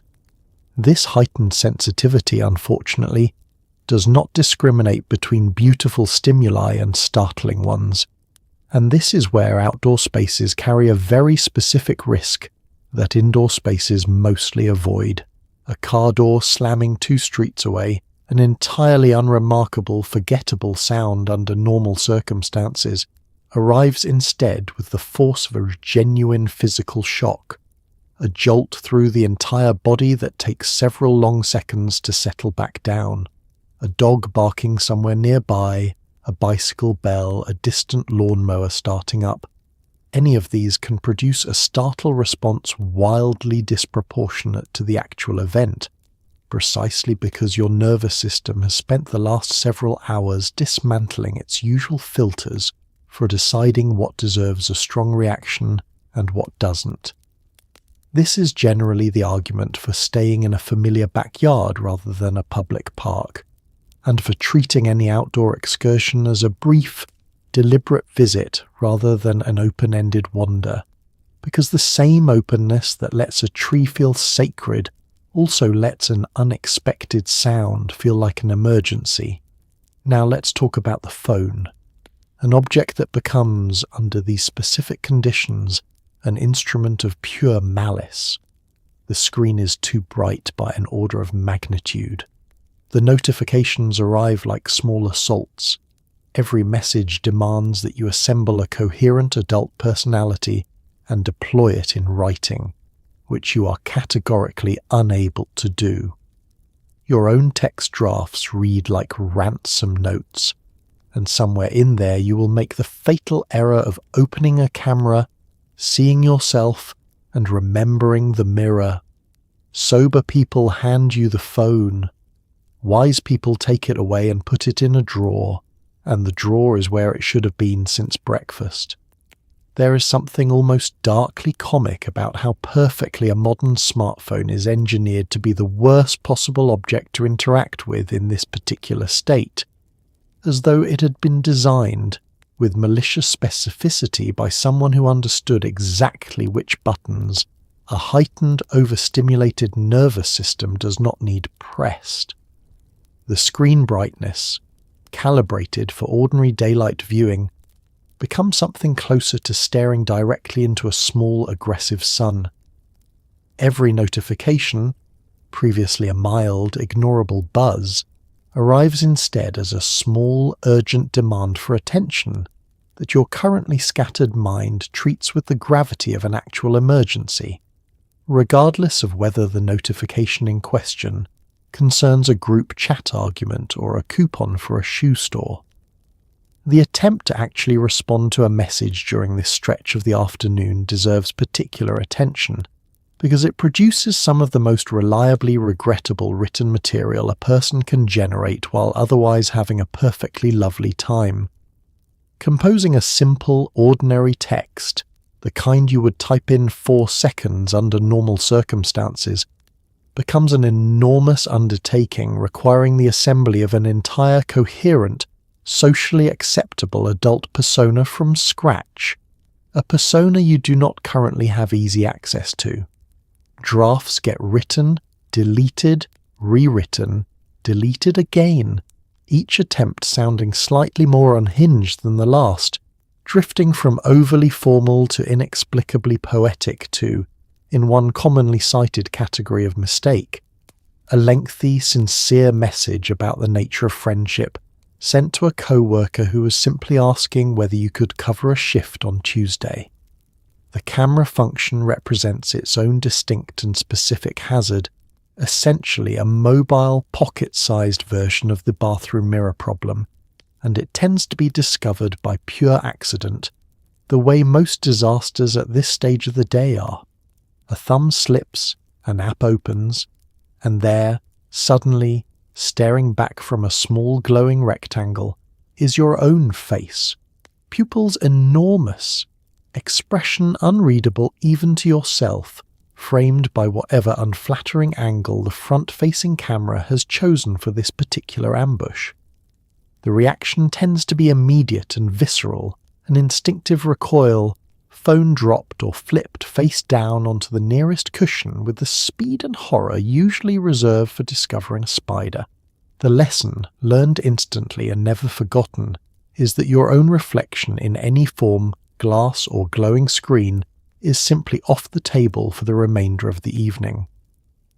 The genuinely reliable solution to all of this, the one recommended by essentially everyone who has ever thought carefully about how to structure an afternoon like this one, is depressingly simple, and almost nobody follows it in advance. The phone goes in a drawer, in another room before anything begins, decided in a calm, sober moment when the decision is easy to make and easy to stick to.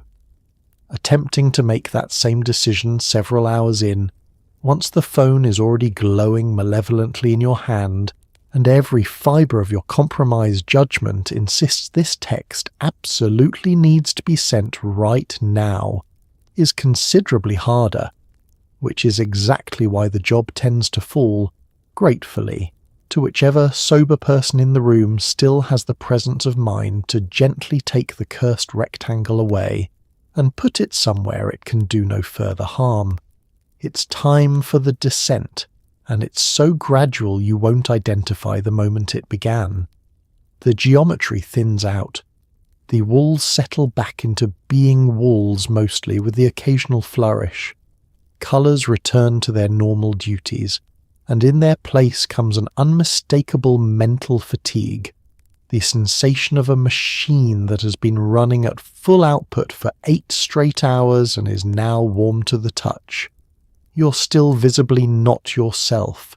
Your pupils would still frighten a stranger, but somewhere in there, a small voice you recognize as your own has quietly resumed its post at the front desk. The gradual nature of this particular stretch is almost its defining feature, because unlike the sharper transitions earlier in the day, the sudden onset of the yawning, the abrupt turn into the loop and back out again, the descent arrives with no clear beginning at all. There is no specific moment you could point to and say, there, that's when it started ending. Instead, you simply notice at some point that the carpet has stopped its gentle breathing and has been a perfectly ordinary motionless carpet for a while now, and you genuinely cannot say how long.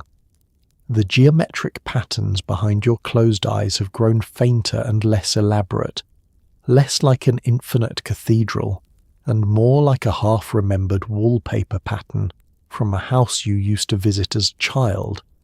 What replaces all of this vanishing intensity is a very specific, very recognizable kind of exhaustion, less like the tiredness of a long physical day and more like the tiredness of an engine that has genuinely, sincerely earned its rest.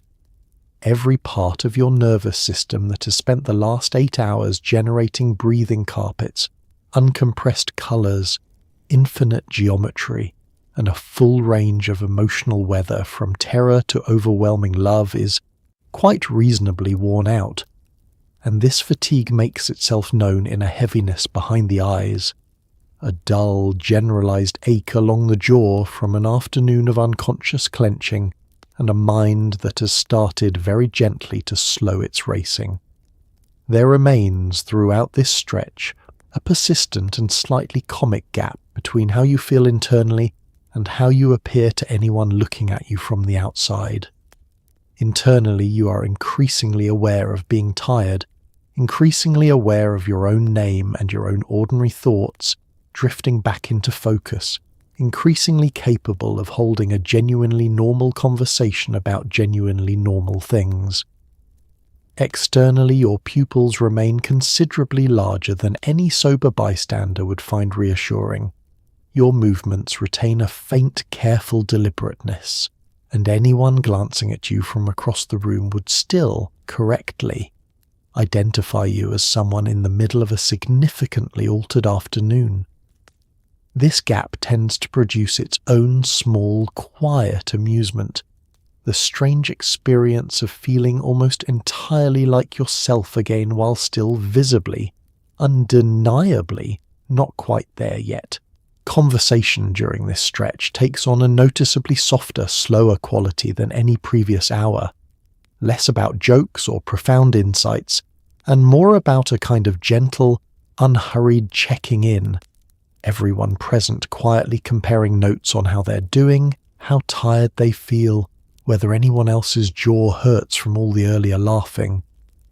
There's a companionable quality to this particular lull that people often describe fondly afterward, less dramatic than anything that came before it, but carrying its own specific warmth, the warmth of having gone through something considerable together and arrived, gradually, gratefully, on the other side of the steepest part of it, even if the day, as it turns out, still has a fair distance left to go before it's actually finished with you.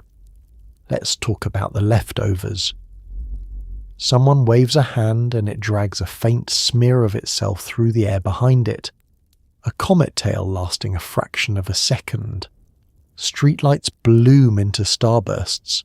Textured surfaces still shimmer at the periphery, always at the periphery, never when you look directly. This is the part that persists longest and worries people most, because you are lucid enough now to be embarrassed about it. It is also the part that fades reliably and unremarkably, like a bruise, over the following hours, while you sit there refreshing your own perception like a man waiting for a bus.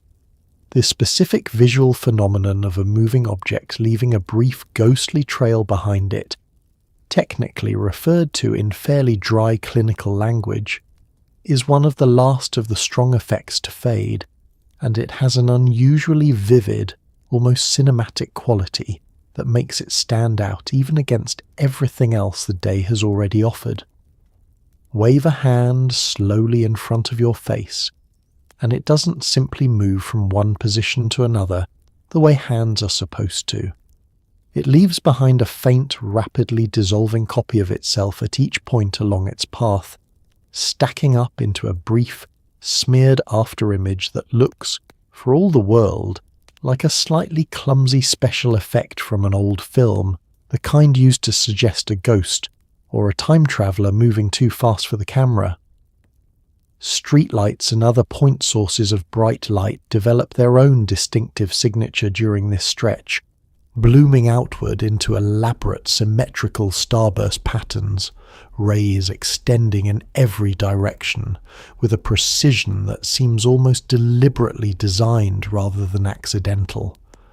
This effect tends to be most noticeable after dark, which makes an evening drive during this stretch of the day an especially poor decision, one that essentially every account of this experience explicitly and emphatically warns against, for reasons that should by now be entirely obvious to anyone who's been paying attention to the last 8 hours. There's a particular, slightly maddening quality to the textured shimmer that lingers at the edges of your vision during this stretch, because it exists specifically and exclusively in your peripheral vision, refusing categorically to show up the moment you turn your attention directly toward it. Glance at a patterned surface out of the corner of your eye, and it appears to shift, to breathe faintly, to carry a residue of the earlier, much stronger geometric visions. Turn to look at it directly, focus your full attention on it, and it settles immediately into being a completely ordinary, motionless surface, as though caught red-handed and instantly straightening up. This particular game can be played for a genuinely surprising amount of time, glancing sideways, catching the shimmer, turning to look, watching it vanish, repeating the whole process out of a mixture of curiosity and a mild, affectionate nostalgia for the more dramatic visuals of a few hours earlier. What makes this stretch feel different from everything preceding it is the specific combination of lucidity and lingering strangeness, because by this point your judgment, your conversation, and your general sense of self have mostly returned to something recognizable, which means you are fully capable of noticing these effects, commenting on them, feeling faintly self-conscious about them, and wondering, with a growing and entirely reasonable impatience, exactly how much longer this particular tail end is going to drag on for. The honest answer is that it varies considerably from person to person and from dose to dose, but it does, without exception, eventually fade, the comet trails growing shorter, the starbursts growing fainter, the peripheral shimmer growing less frequent, until at some point without any specific moment of ending, you simply notice that your hand waved experimentally one more time out of habit, moves through the air exactly the way a hand is supposed to, leaving nothing at all behind it. Now we arrive at the strangest stretch of the entire day, and there is nothing pretty about it. The visuals are essentially finished. The magic has gone home. And yet your mind is racing at a speed you cannot control, generating thoughts, connections, memories, half-plans, entire imaginary conversations with people you've not seen in a decade. It is exhausting, and there is absolutely nothing to do with it. You've been given a fully charged brain and no working body. This is the hour when people organize bookshelves at midnight for no reason they could later defend. This particular hour deserves a certain grim respect for how thoroughly it manages to be the least glamorous stretch of the entire day, while still, technically, being part of the same continuous experience that produced hours of breathing carpets and infinite cathedrals behind closed eyes. There is nothing left to look at. The walls have gone back to being resolutely, boringly stable. The colours have returned their volume to normal household levels, and yet the underlying mental machinery, the specific increase in crosstalk between brain regions that produced all the earlier visual fireworks, has not finished its work, and now, with nothing left to visually decorate, it turns its considerable remaining energy toward pure, undiluted thought. The thoughts themselves arrive with a restless, almost frantic quality, less like a gentle stream of consciousness and more like a browser with 40 tabs open simultaneously, each one demanding equal and immediate attention. A memory from primary school surfaces uninvited, fully detailed, prompting an entire internal monologue about a friendship you haven't thought about in 15 years. This gets interrupted by a sudden, urgent conviction that you need to reorganize your entire kitchen cupboard system, which gets interrupted in turn by an imagined, fully scripted conversation with a former colleague about a disagreement that never actually happened and never will. None of these threads resolve. None of them connect meaningfully to each other. They simply arrive, occupy your full attention for a minute or two, and get shoved aside by the next one, with the tireless, indiscriminate energy of a toddler discovering an entire toy box. This is reliably the hour, documented across an enormous number of accounts, with a consistency that borders on the comic, when people find themselves engaged in some form of pointless, oddly specific late-night productivity. Bookshelves get reorganized by color, then by size, then, dissatisfied with both systems, back to alphabetical order. Drawers get emptied out entirely and refolded with an intensity usually reserved for a hotel room inspection. Old photographs get pulled out and examined at length, each one prompting its own small, complete emotional narrative before being set gently aside in favour of the next. None of this activity accomplishes anything of lasting value, and everyone involved is dimly, distantly aware of that fact even while doing it, and does it anyway. Because the alternative, simply sitting still with a mind moving at this particular speed, feels considerably less appealing than reorganizing a spice rack at 1 a.m. The genuinely difficult part of this hour is the specific mismatch between mental energy and physical capability, because your body, by this point, is unmistakably, thoroughly tired, heavy-limbed and ready for rest in every conventional sense, while your mind continues operating at a pace that has nothing whatsoever to do with how exhausted the rest of you feels. This mismatch produces a very particular kind of restless, low-grade misery that has no obvious solution, because lying down doesn't slow the thoughts, and staying active doesn't rest the body, and so you end up caught in the uncomfortable middle ground, pacing gently between rooms, picking things up and putting them down, waiting with steadily thinning patience for whatever comes next. It's time for bed, and bed does not want you. You lie down. You close your eyes. Your body sinks gratefully into the mattress, and your brain sits bolt upright and says, "Right, let's discuss everything." You're physically wrecked, genuinely exhausted, with heavy limbs and dry eyes and a low ache behind your jaw from clenching it all afternoon. And still sleep hovers just out of reach for hour after hour. If there is a single genuinely unglamorous punishment built into the whole experience, this is it. You have to lie in the dark and wait it out like a delayed flight. There's a particular cruelty to the specific way this hour is structured, because everything about your body has by this point fully signed on for sleep. Your limbs are heavy in the specific, satisfying way that usually precedes drifting off within minutes. Your eyes feel dry and tired, the way they do at the end of a very long day. Every conventional signal your body sends when it wants rest is present and accounted for, and you lie down with genuine, reasonable confidence that sleep is imminent, only to discover that the underlying chemistry responsible for the entire day's events is, quite specifically, still active in exactly the systems responsible for regulating sleep, and it has absolutely no interest in your body's opinion on the matter.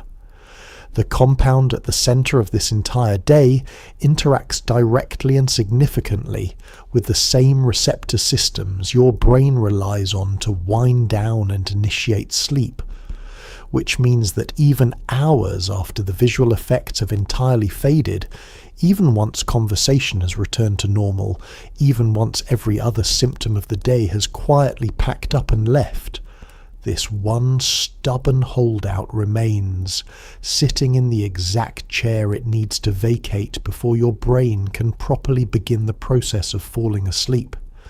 It's a bit like being told a party is officially over, watching everyone else leave, turning off most of the lights, and then discovering one particularly persistent guest still sitting on your couch in the dark, showing absolutely no signs of getting the hint. What follows is one of the more genuinely tedious stretches of the entire experience, lying in a dark, quiet room, doing everything correctly by every conventional measure of good sleep hygiene, and simply not falling asleep anyway. The mind, thankfully, has usually slowed considerably by this point compared to the frantic racing of the previous hour, but it hasn't slowed enough to actually cross the threshold into unconsciousness, leaving you suspended in a strange, extended, half-aware limbo, drowsy but awake, tired but alert, cycling gently through half-formed thoughts that never quite resolve into the specific kind of mental quiet that sleep requires. This stretch tends to test patience more than almost anything else in the entire day, precisely because it lacks any of the compensating novelty or wonder of the earlier hours. There is no breathing carpet to admire here, no profound insight to scribble down, no infinite geometry behind your closed eyes. There is only the dark, the clock, the mattress, and the increasingly familiar, increasingly irritating sensation of a body that wants nothing more than to sleep, and a mind that simply, stubbornly, will not let it, hour after hour, until eventually, somewhere in the deep, unglamorous middle of the night, exhaustion finally outmuscles chemistry, and sleep arrives not with any particular ceremony, but the way it usually does, quietly, and without your noticing the exact moment it happened. Somewhere in here, if the arithmetic went badly, the window turns grey. Birds begin, which under normal conditions is charming, and right now feels like a personal accusation. You have been awake for roughly a full day. Your body aches in the specific way of muscles that were tensed for hours without anybody noticing. Your face feels like a rented face, and there is a peculiar flatness, a scraped-out feeling, as though something has been drained rather than added. This is the least romantic moment of the whole event, and nobody puts it in the film. There is something almost darkly comic about the specific insult of birdsong arriving right around this hour, a sound that under any other circumstance signals something gentle and hopeful, the world quietly starting up again after a night of rest. Right now, having not slept, having spent the last several hours locked in a losing negotiation with your own nervous system, the first birds beginning their morning chorus outside the window land less like a pleasant natural phenomenon and more like a specific personal taunt, a reminder from the outside world that everyone else, apparently, managed to have a normal night while you were in here relitigating the meaning of a lamp. The physical toll of the whole day becomes fully apparent right around this point, in a way that the earlier hours, however strange, mostly managed to disguise. Muscles across your jaw, your shoulders, your hands ache in the specific delayed way of muscles that have been quietly, unconsciously tensed for hours at a stretch without your awareness. The accumulated residue of an afternoon and evening spent clenching your teeth slightly, gripping cushions slightly, holding your whole body in a low, constant state of alertness, even during the gentlest, most pleasant stretches of the day. None of this registers as pain exactly during the experience itself, too much else demanding attention, but it arrives now in full as a dull, generalized soreness that makes you feel considerably older than you did roughly 24 hours earlier. Your face, examined briefly and cautiously in whatever reflective surface you're willing to trust at this hour, has a specific, recognizable quality that people who have been through this stretch describe with remarkable consistency, a kind of borrowed, slightly ill-fitting look, as though the face you're currently wearing has been on loan from somebody else's body for the last day and hasn't quite settled back into feeling like your own yet. Your eyes look tired in a way that goes beyond ordinary lack of sleep. Your skin has a particular pallor. Nothing about this is alarming or medically significant, but it is without question the least flattering, least Instagrammable moment of the entire 24 hours, and it is exactly the part that never makes it into anybody's romantic retelling of the experience afterward. Underneath the physical ache runs an emotional flatness that surprises people who weren't warned about it in advance, a kind of hollowed-out, scraped-clean feeling that has nothing to do with sadness and everything to do with sheer resource depletion. It is as though whatever reserves of feeling, curiosity and energy your brain normally keeps in careful reserve have all been spent generously and without restraint over the previous day. And what's left, right now, in this grey, birdsong-filled early morning, is simply the quiet, unglamorous bottom of the tank. You're not upset. You're not regretful, necessarily. You're simply, thoroughly, comprehensively empty, and the only sensible thing left to do is close the curtains properly this time and try once more for sleep. Let's talk about the following day, because it does not behave the way you would expect. There's no headache, no nausea, no sour dread of the kind you get from a heavy night. What there is instead is a strange, quiet clarity, a sense that the dust has been shaken out of the room. Colours seem faintly friendlier. Small annoyances slide off you. People commonly report feeling unusually calm and open for a day or two afterwards, which researchers have taken seriously enough to give it a name.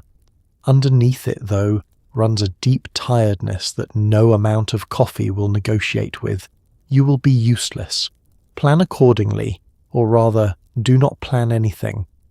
It's worth pausing here to note just how thoroughly this particular morning defies the expectations most people carry into it. Expectations shaped almost entirely by decades of experience, with a very different kind of substance and a very different kind of following day. There is no pounding headache waiting behind your eyes. There is no queasy, sour stomach demanding careful, cautious toast. There is no specific, sinking dread about decisions made the night before, no mental replay of embarrassing moments to wince through over breakfast. This particular morning after arrives instead with an almost suspicious absence of the usual penalties, and it takes most people genuinely by surprise the first time they experience it, waiting for the other shoe to drop, the way you'd brace for pain after stubbing a toe, only to discover the shoe simply isn't coming. What does arrive in place of the expected misery is a specific and fairly consistent kind of quiet mental clarity that people across a huge range of backgrounds describe in remarkably similar language. A sense that some low, persistent background static has been switched off, at least temporarily. Minor irritations that would ordinarily needle at you throughout an average day, a slow line at the shop, a mildly rude comment from a stranger, a delayed bus, seem to slide off with considerably less friction than usual. Colours, while nowhere near as vivid as they were the day before, retain a faint, lingering pleasantness, as though the volume has been turned back down to normal, but the equalizer settings have been quietly, permanently nudged towards something slightly warmer than before. Researchers studying this compound in controlled clinical settings have taken this specific afterglow seriously enough to give it a proper name, treating it as a genuine, measurable phenomenon rather than dismissing it as simple relief at having survived an intense day.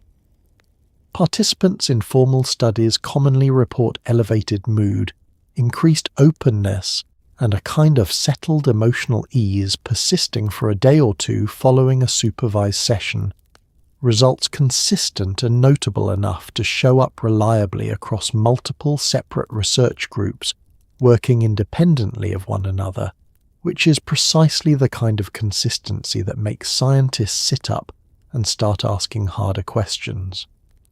None of this pleasant clarity, however, arrives free of cost, and the cost shows up specifically in the form of a deep, stubborn physical and mental tiredness that sits underneath the calm like a low baseline, present the entire day regardless of how much coffee gets thrown at it.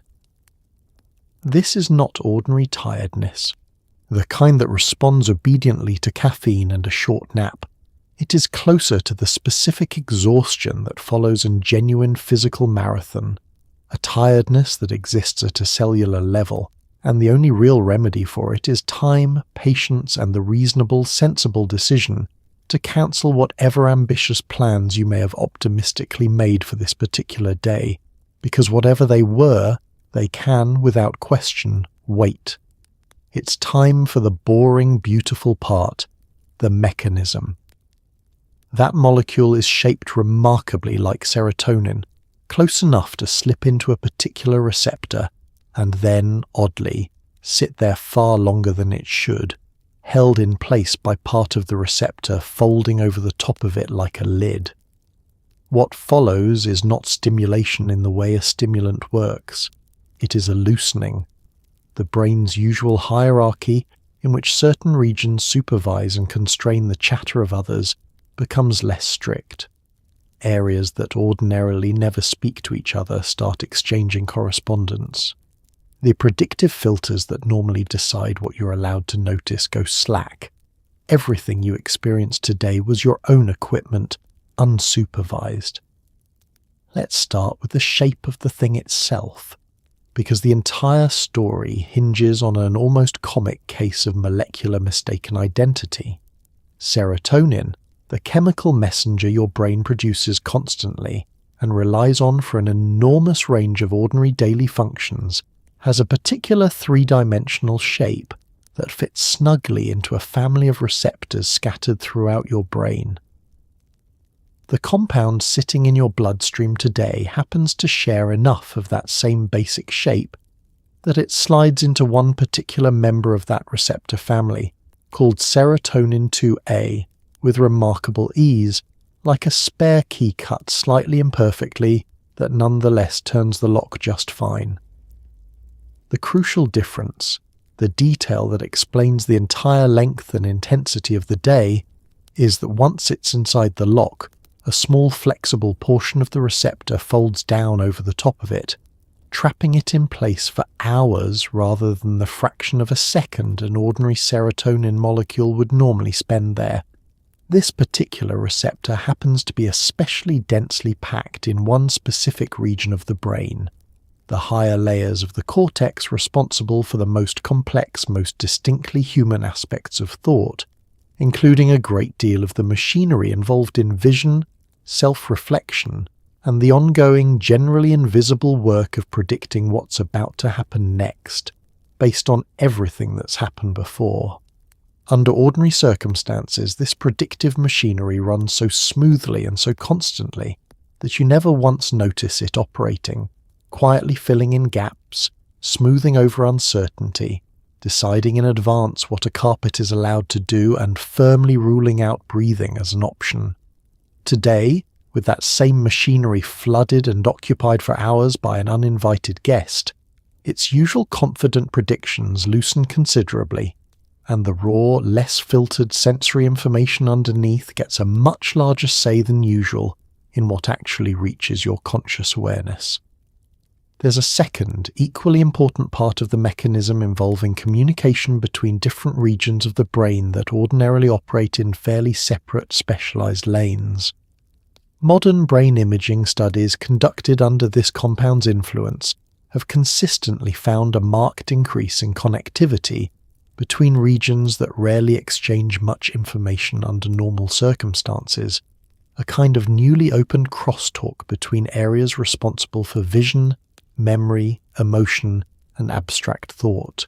This increased crosstalk offers a fairly elegant explanation for several of the day's stranger features all at once. Why a song can suddenly taste like a colour, why an ordinary memory can arrive wrapped in an entirely disproportionate wave of emotion, why the sense of a firm boundary between yourself and the room around you can loosen so thoroughly, given that the specific brain networks responsible for maintaining that firm sense of self ordinarily operate with a great deal more independence than they were managing to maintain today. None of this machinery, it's worth emphasizing clearly, involved anything being added to your brain that wasn't already there in some form. No new visions were manufactured from nothing. No external information was inserted into your skull from outside. Every color, every geometric pattern, every wave of unearned love for a houseplant, and every terrifying loop of conviction that the feeling would never end, was generated entirely by your own existing neural architecture, working with its usual components, simply running for about 12 hours, with several of its most important safety rails temporarily removed. Let's be straight about the harms, because a comedy script that pretends there aren't any is a bad comedy script. This compound is not physically addictive, and it is remarkably difficult to overdose on in the conventional sense. And both of those facts get quoted constantly as though they settle the question. They do not. People with a family history of psychosis can have something switched on that does not switch off again. A small number of people are left with lingering visual disturbances that persist for months or years. And in the real world, blotter paper is unregulated and frequently is not what anyone says it is, which is a category of risk that has nothing to do with pharmacology and everything to do with the fact that nobody inspects it. It's worth addressing the two most commonly repeated reassurances head-on, because they are both technically true and both, on their own, dangerously incomplete. It is genuinely accurate that this particular compound does not produce the kind of physical dependence associated with substances like opioids or alcohol, where the body comes to require the substance simply to function normally, and it is also genuinely accurate that the physiological dose required to cause direct organ damage or death is so enormous relative to a typical dose that it functions, for practical purposes, as an almost theoretical concern rather than a realistic one. Both of these facts get repeated constantly, and both of them, taken together, tend to produce a false impression that the substance is therefore essentially harmless, a conclusion that skips over an entire category of genuine risk that has nothing to do with either dependence or lethal overdose. The most serious of these risks concerns mental health rather than physical health, and it deserves considerably more weight than it typically receives in casual conversation. For a small subset of people, often but not exclusively those with a personal or family history of conditions like schizophrenia or bipolar disorder, an experience like the one described throughout this entire day can act less like a temporary visitor and more like a switch that gets thrown and does not reliably flip back off, triggering a psychotic episode or a manic episode that persists well beyond the pharmacological window and sometimes requires significant long-term treatment. This isn't a common outcome, and it isn't predictable with any real precision in advance, which is precisely what makes it so serious. Nobody can hand you a clean bill of psychiatric health and guarantee, with confidence, that you fall safely outside this particular risk category, especially if that family history hasn't been fully explored or disclosed. A second, considerably more common but far less severe risk involves a condition with persistent visual disturbances that continue showing up long after the actual experience has ended, sometimes for months, occasionally for years, manifesting as faint trailing after moving objects, subtle static in the visual field, or a mild but persistent version of the geometric patterning described earlier in this very script, now appearing unbidden during entirely ordinary, sober daily life. This condition is not fully understood, appears to affect a small minority of people who use this class of substance, and offers a useful, sobering reminder that a nervous system once nudged this significantly outside its usual operating parameters, does not always snap back into its original settings with perfect, reliable precision. And then there is the risk that has nothing whatsoever to do with the compound's actual chemistry, and everything to do with the deeply unregulated environment surrounding how most people access it in the first place. A small square of blotter paper acquired outside any legitimate pharmaceutical or clinical setting comes with no reliable guarantee of dose, purity, or even identity, and there is a well-documented history of substances sold under this name, turning out to be something else entirely, sometimes considerably more dangerous, sometimes dosed at wildly unpredictable strengths that bear no relationship whatsoever to what the buyer believed they were taking. This particular risk, unlike the pharmacological ones, has a straightforward if imperfect remedy in the form of testing kits, and its persistence says considerably more about the absence of any regulated quality-controlled supply than it does about the compound itself. Let's finish where we started, in a laboratory, because the story has come almost fully around. After decades in which this was a punchline, a scare story, and a criminal matter, serious researchers at serious universities began quietly asking whether there was anything in it after all. Careful trials, screened participants, controlled rooms, trained supervisors, and nothing whatsoever in common with a Saturday afternoon on a friend's carpet. The early findings are interesting enough that institutions with reputations to protect are spending real money on them. The wheel has turned, and the substance that Albert Hofmann peddled home with, terrified in wartime Basel, is back on a bench under fluorescent light, being asked politely what exactly it is for. The decades separating Hofmann's terrified bicycle ride from today's laboratory renaissance were not, it's worth remembering, decades of scientific silence, so much as decades of scientific silence imposed from outside the laboratory, rather than chosen from within it. For a period beginning in the 1960s and stretching for roughly half a century afterward, this entire category of compound became so thoroughly entangled with cultural anxiety, counter-cultural politics, and eventually strict legal prohibition that serious, funded, university-based research on it became almost impossible to conduct at any meaningful scale, regardless of what any individual scientist might personally have wanted to study. Promising early clinical work from the 1950s and 60s, some of it genuinely well designed by the standards of the era, was largely abandoned not because it had produced disappointing results, but because the entire research area had become, quite suddenly, politically and legally radioactive.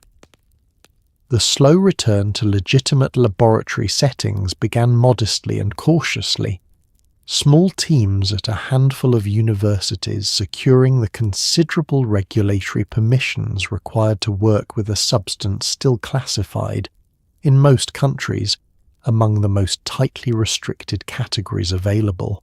These early modern studies were deliberately, almost aggressively unglamorous by design, conducted in plain clinical rooms rather than anything resembling a living room couch, with carefully screened volunteers who had been thoroughly assessed for exactly the kind of personal and family psychiatric history discussed earlier, supervised throughout by trained staff whose entire job was to do exactly what a good sober friend does at a house party, just with considerably more clinical vocabulary and a considerably higher hourly rate. What these careful, methodical studies have found so far has been sufficiently interesting that institutions with genuine reputations to protect, established universities and hospital systems that do not take such risks lightly, have continued expanding this research rather than quietly shelving it. Early trials examining its use alongside psychological support for conditions like treatment-resistant depression and end-of-life anxiety in patients with terminal diagnoses have reported outcomes substantial enough to justify larger, more rigorous follow-up studies. The specific unbound, boundary-loosened quality of the experience seemingly useful in a carefully controlled therapeutic context for helping people approach thoughts and feelings they had previously found impossible to sit with directly. There is something genuinely fitting about where this particular story has ended up. Decades and continents removed from a frightened chemist wobbling home on a bicycle convinced he had done something terrible and irreversible to his own mind. The substance he discovered by accident, shelved for years, revisited on a hunch, and ultimately identified only by nearly poisoning himself in the name of scientific curiosity, has spent most of the intervening decades bouncing between laboratory and street corner, between clinical trial and criminal statute, between Albert Hofmann's own eventual description of it as his problem child and a small but growing number of researchers who have started cautiously to wonder whether the problem child might, under the right conditions, have something useful to teach the rest of us after all. So there you have it. 12 hours, start to finish, hour by hour, from a piece of paper the size of a fingernail to the grey light of a morning you didn't sleep through. And when you lay it all out end to end like that, what strikes you isn't the geometry or the colours or the breathing carpet. It's how much of it was already there. Every single thing that happened today came out of equipment you were carrying around the entire time. The staggering greens in an unwatered houseplant were always in that houseplant. The bass line you'd never noticed was always on that record, sitting patiently under the melody for a decade waiting for somebody to finally hear it. The trees outside were always that enormous, always moving with that strange coordinated patience. The banana was, and remains magnificent. None of that was manufactured. It was simply allowed through, for one afternoon, past filters that spend every other day of your life quietly deciding what you're permitted to notice. And those filters, it turns out, are not your enemy. Spend 12 hours without them, and you understand exactly why they exist. They are the reason you can find your keys. They are the reason a car door slamming 2 streets away is nothing at all instead of a small emergency. They are the reason your own face holds still in the mirror, and the reason a Tuesday afternoon doesn't require a support person and a dimmed lamp. Everything your brain does to compress and flatten and quietly edit. The world is in service of letting you actually live in it. Today was a day off from that. Days off are wonderful. Nobody wants them permanently. There's the fear to remember too, because that was real.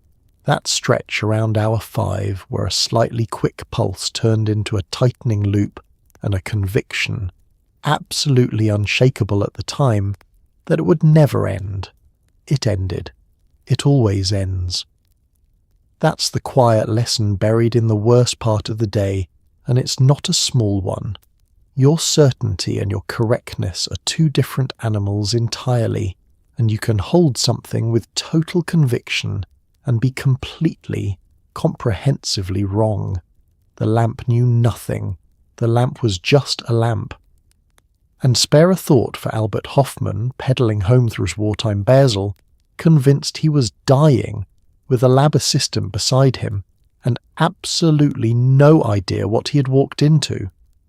He didn't know anyone would ever do this on purpose. He didn't know there'd be a name for what he was feeling, or a receptor to blame, or a research paper 80 years later. He just knew the world had gone strange and he wanted to get home, and in the morning he woke up and wrote that everything looked newly created, glistening, the birdsong sharper than he had ever heard it, which is, in its own way, the most human sentence in this entire story. He survived the strangeness, and what he took from it was that the ordinary world was more beautiful than he'd been giving it credit for.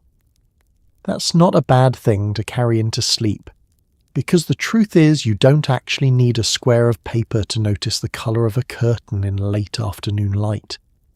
You just usually don't. The filters do their job, the day moves on, and the greens stay in the back where nobody looks at them.